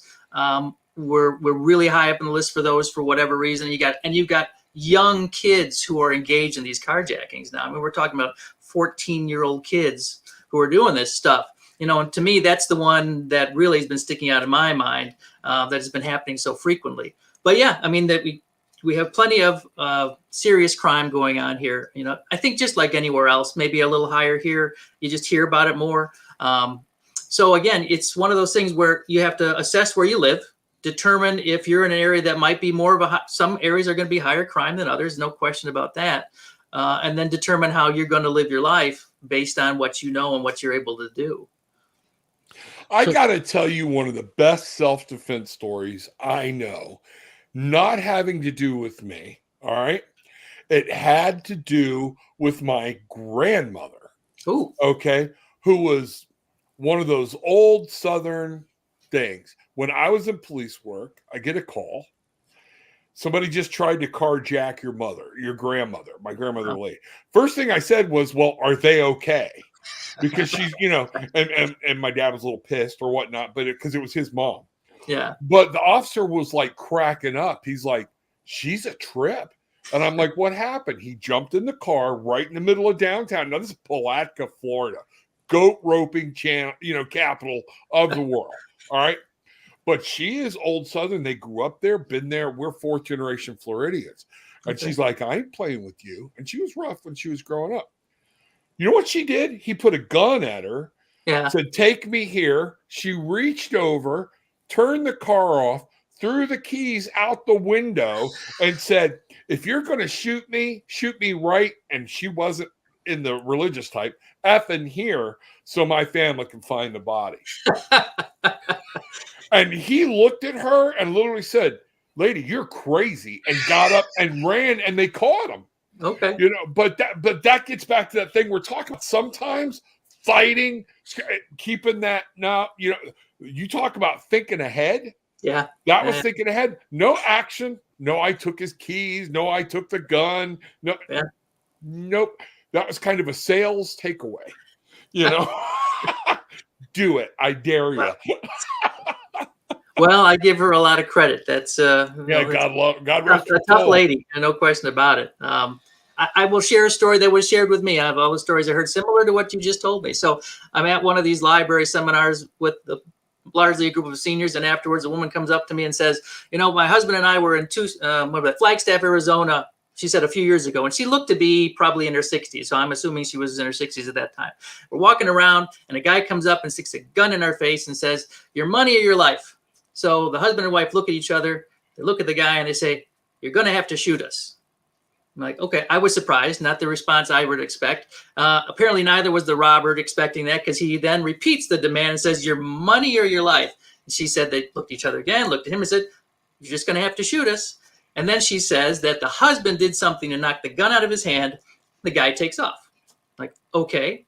So then they go to the police station to file a report. And as they're apparently, giving the information to the officer's like, okay, tell me again, where is it you're from? And they're like, south side of Chicago. And he's like, well, that figures. Because who else would do something so incredibly crazy, right? But there you go. I mean, you got people who, depending on your upbringing and what you're used to, they're like, hey, I'm not going to stand for this kind of crap, So mental attitude. And, it's what I tell people all the time is criminals don't like people who, fight back, because it's going to either get the criminal hurt or it's going to get them caught. They want people who are easy targets. So the whole idea is not to be that easy target, scanning around, paying attention, so that when you're walking down the street, people don't see you and go, oh, that person's not paying attention. I can take advantage of them very easily.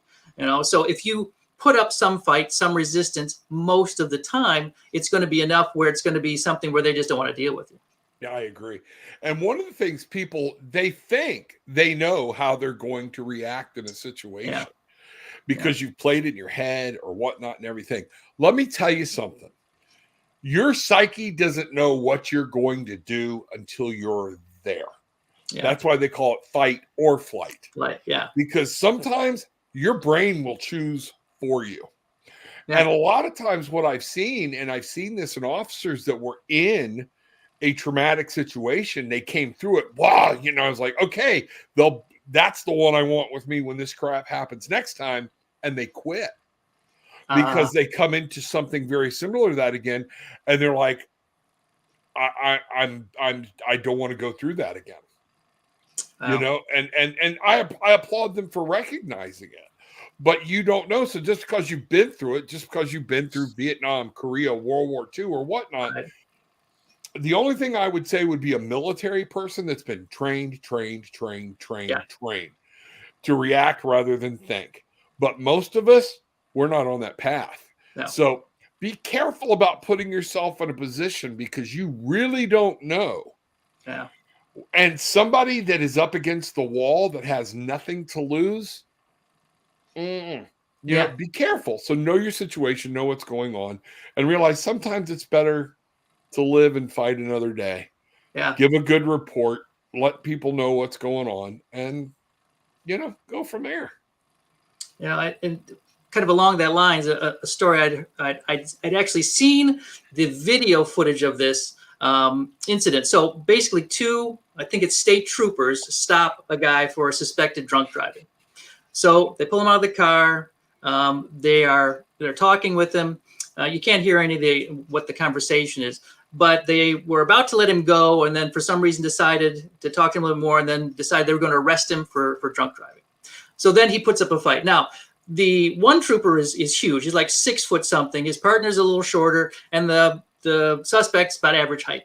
Well, he puts up a hell of a fight, right? So you can see him wrestling around. They pull out the taser. They tase him. It's not fully working. It's working a little bit. The guy fell into traffic. They drag him back. Now they're trying to get, wrestle him to the ground, get him face down so they can cuff him. Well, he's not having any of it. And now they're striking and all this. The guy gets up.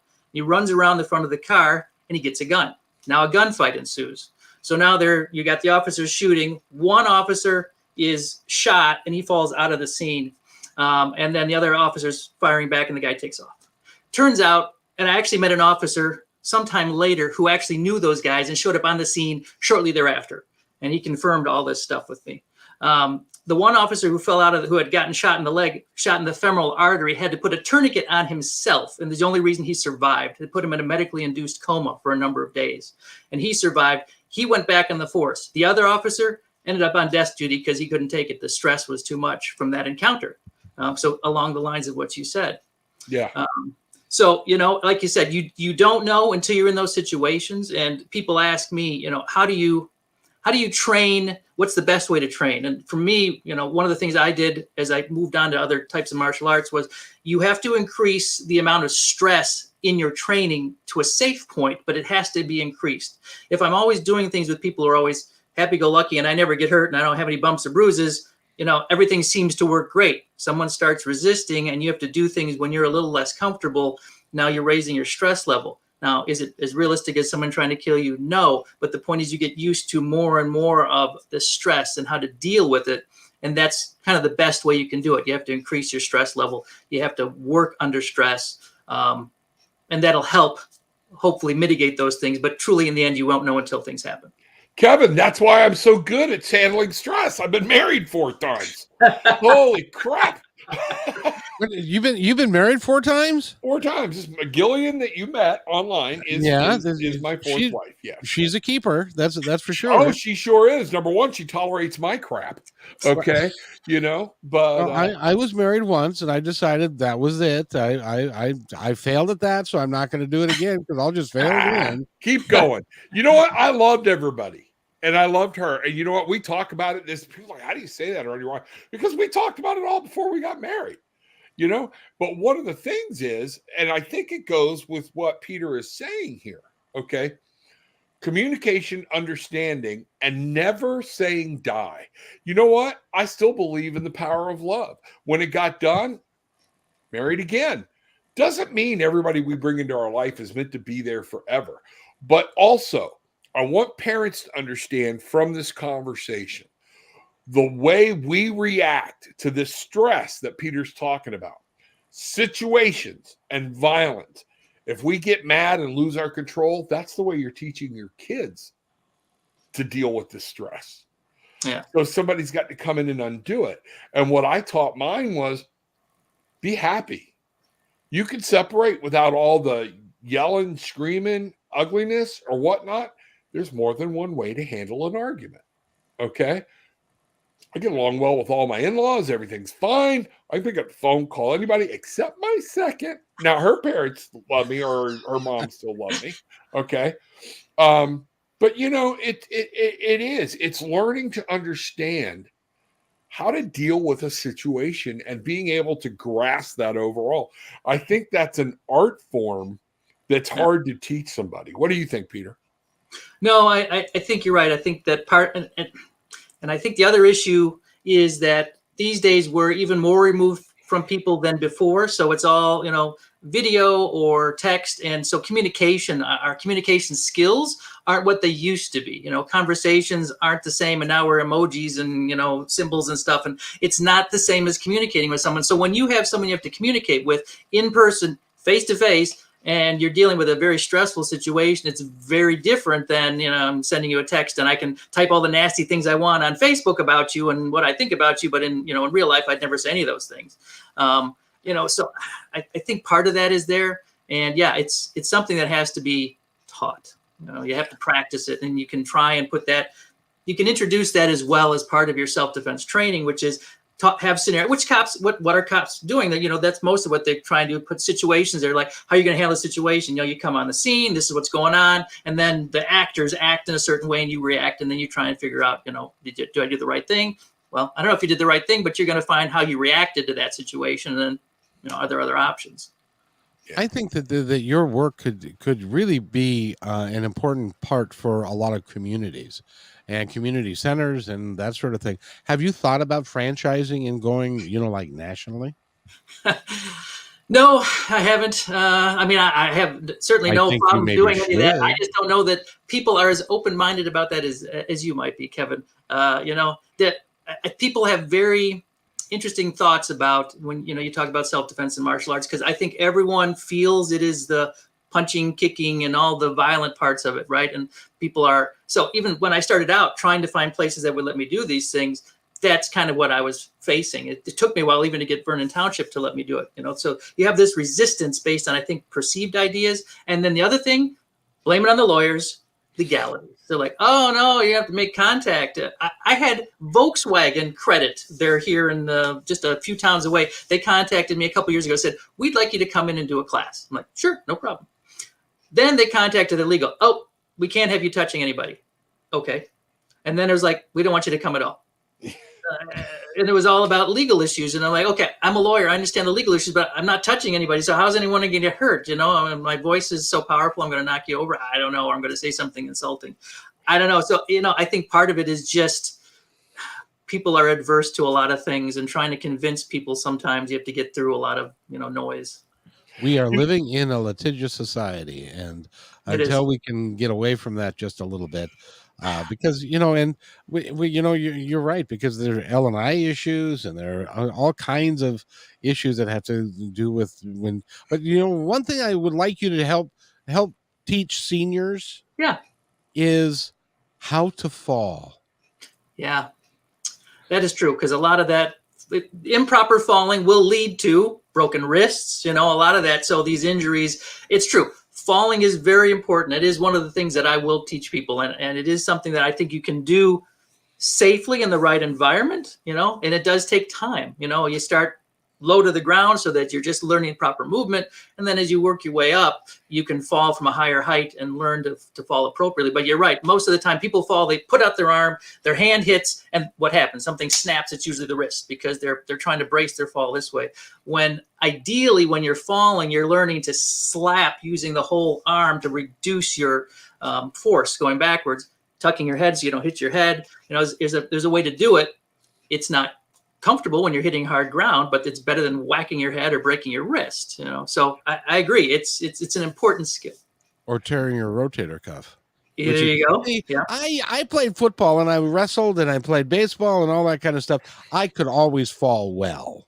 I knew how to fall and roll and that kind of stuff. But when I get older, it doesn't work that way. It just, and I'm a little heavier than I probably should be. And so when you fall, it's like the proverbial ton of bricks really is the ton of bricks.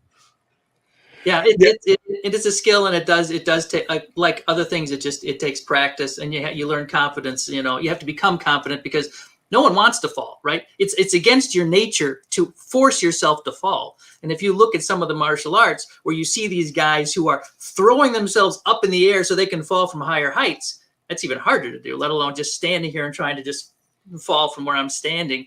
Something you have to get your mind past. It's kind of a mental block. But, to Kevin's point and to your point, my father technically died from a broken hip. Yeah. He slipped, fell, broke the hip. Yeah. They put him out for the pain. All right. And from that point, we had to make a decision because his mental status was not good enough that he was not going to be able to do the therapy. He was not going to be able to do the PT. He would not understand it. He was going to be strapped down in the bed for weeks.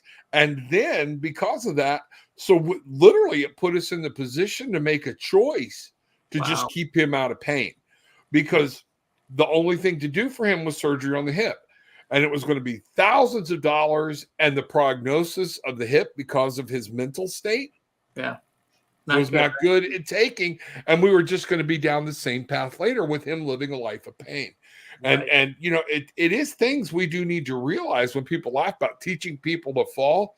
Yeah, there's a right way and a wrong way. And another funny thing you said about, hitting with a knife or hitting with different things in Florida, when I was doing impact weapons training with a PR-24 and an axe, okay, the old TJ Hooker stick. Yeah. I love that one. But the axe came along and we then had to start because the attorney said you need to start incorporating all the moves from that with your flashlight. And then it was incorporate all those moves because everybody has that metal clipboard or that metal citation book, using those because of that whole learning to attack with something regular. So we had to teach, no neck up, how to do a strike, how to do a hit with these without braining somebody, or snapping their wrist. So it gets crazy to understand what these officers are going through and have to deal with. So Peter, I really have enjoyed our conversation today, and it's great to have you here. If somebody wants to contact you and hire, I don't know, maybe hire you, and even if you come do it for free, they pay for the airfare and the hotel and stuff. How do they get a hold of you? Well, certainly one of the easiest ways is my website, bestdefenseconcepts.com. Very easy to get a hold of me there. My phone number, 847-736-7358. Both of those, you can text me, you can call me. Very easy to get a hold of me. I'm not hard to find. So where do you see yourself in 10 years? Where are you going to be? Are you going to continue doing this? What are you going to do with the rest of your life? It's interesting. One of the things Reverend Lee was mentioning, he was talking about, new things, what's new in police, tactics. So I don't know if you saw it, but on my website, there's a tool there called the Glove. I did. I was like, ooh, that's nice. Generated low output voltage emitter. So, it's a new tool that is similar to a taser. Tasers shoot out probes.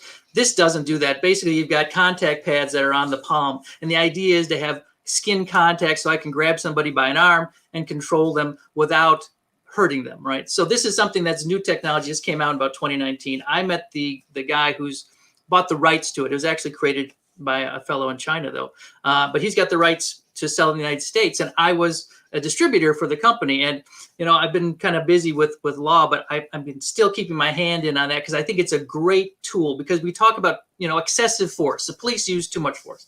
Well, that's debatable. Sometimes they do, obviously, but, force is part of the job. But this tool, which is basically a glove that you can use on people, and I've been going to a lot of shows and having cops come up and I get to use it on them. Show me another job where you get to grab and electrocute cops. I don't know where they can't arrest you.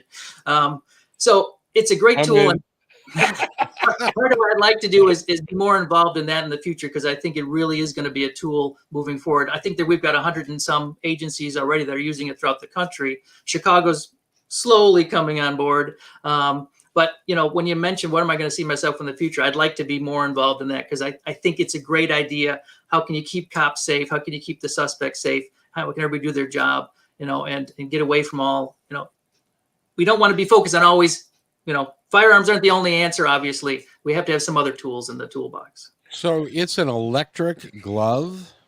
Essentially, yeah. So basically the glove is, just like a basic glove, comes in different colors, but the basic one's a black glove. And it usually only takes one glove to take a person down. And by grabbing, you make skin contact. Unlike a taser, it's not a high enough voltage to actually go through into the body. Tasers have to push electricity in through the body, into the clothes to affect the muscles to lock things up. Here, this is more of a distraction. Thank you, Deborah. And the idea is when you grab somebody, it's like grabbing an electrified horse fence, something like that. It's kind of akin to that. It's such a distraction. I think 99% of the people I've grabbed were usually down on the ground within 2 to 3 seconds. And you know what's amazing? I've been preaching again. I hope I don't offend, but I've been preaching against tasers for there's too much crap on a cop's belt. Remember, in that moment, you're going to be dealing with muscle memory. What do they practice with the most? Draw. And we saw that one old guy that had done this for years, and he accidentally shot and killed somebody thinking he was grabbing his taser. But in the moment, he grabbed his gun, and I had predicted that and said it. Yeah. This is something that will put us back into taking all that crap off the belt, put it back into a hand-to-hand defense where if I'm going here, I'm only going for deadly force. Right. And that is something I think this would be amazing for police work and might ought to be looking at a requirement because then I'm not shooting something. We're not pulling barbs out. I'm not spraying somebody that's allergic to cayenne pepper or whatever pepper is in there now. This is back to gun, handcuffs, ass, nightstick, whatever it is they're using now.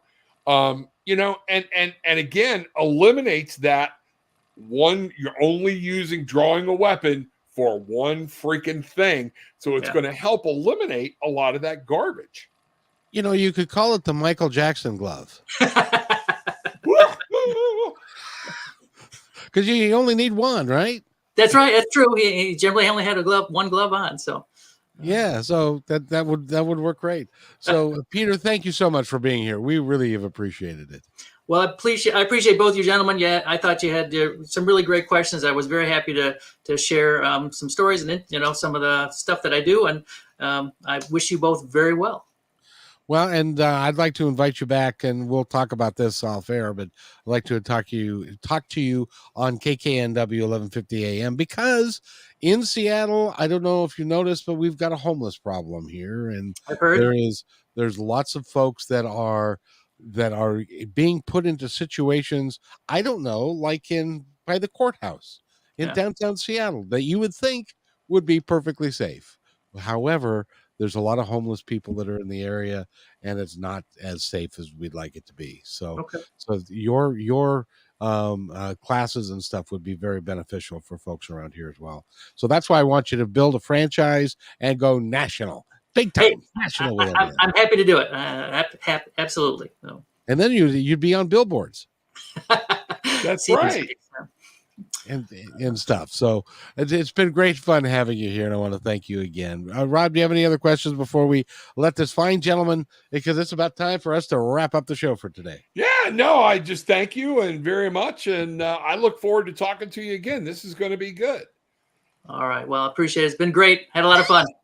Bye-bye now. All right. Take care. Thank you so much. I shouldn't drink coffee through my nose. That's I don't recommend it. not recommended. No. So thank you so much. All right, And take care.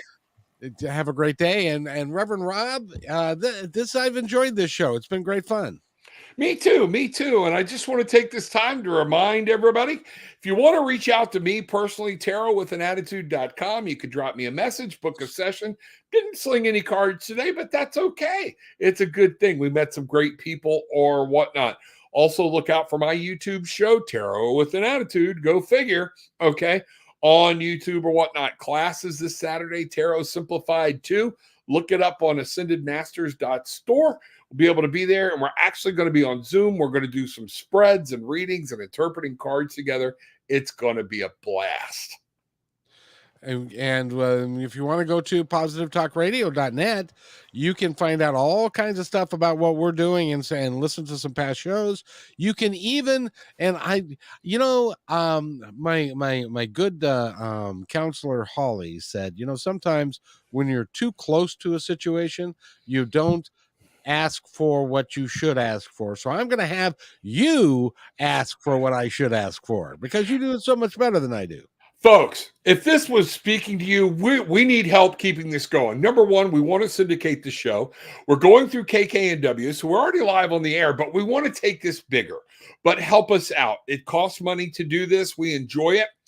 On positivetalkradio.net, there is a donation button. Reach out. Share the love a little bit with whatever spirit lays on your heart. We appreciate it, because we're wanting to take this thing to the next level, and we need to get some people paid that you really love. Some of them being us.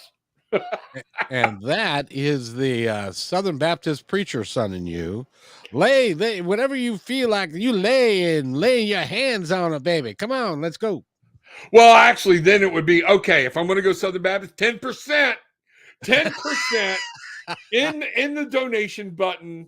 That's what it's God's will. Yes, let it feel amongst among you. We're going to bring that in. Miss Jill's going to start the tambourine, and Mr. Bob will jump the pews. Come on in, and so whatever.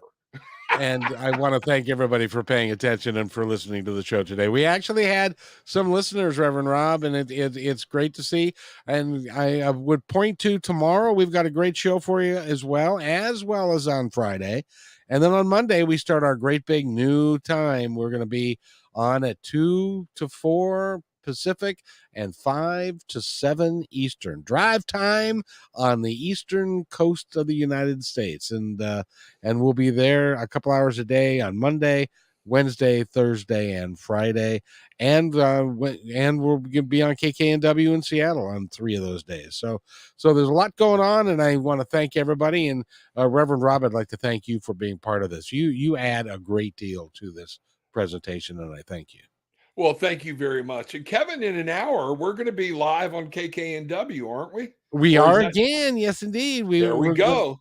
Going to be talking with a gentleman who is a producer, an actor, a screenwriter in Canada. His name is Christopher, and he's a wonderful guy. And that'll be on KKNW 11:50 a.m. So you need to hang out for that.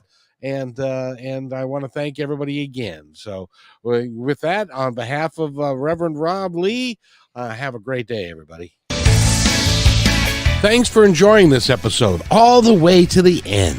Please give us a like and subscribe to this channel. This has been a production of kmmedia.pro.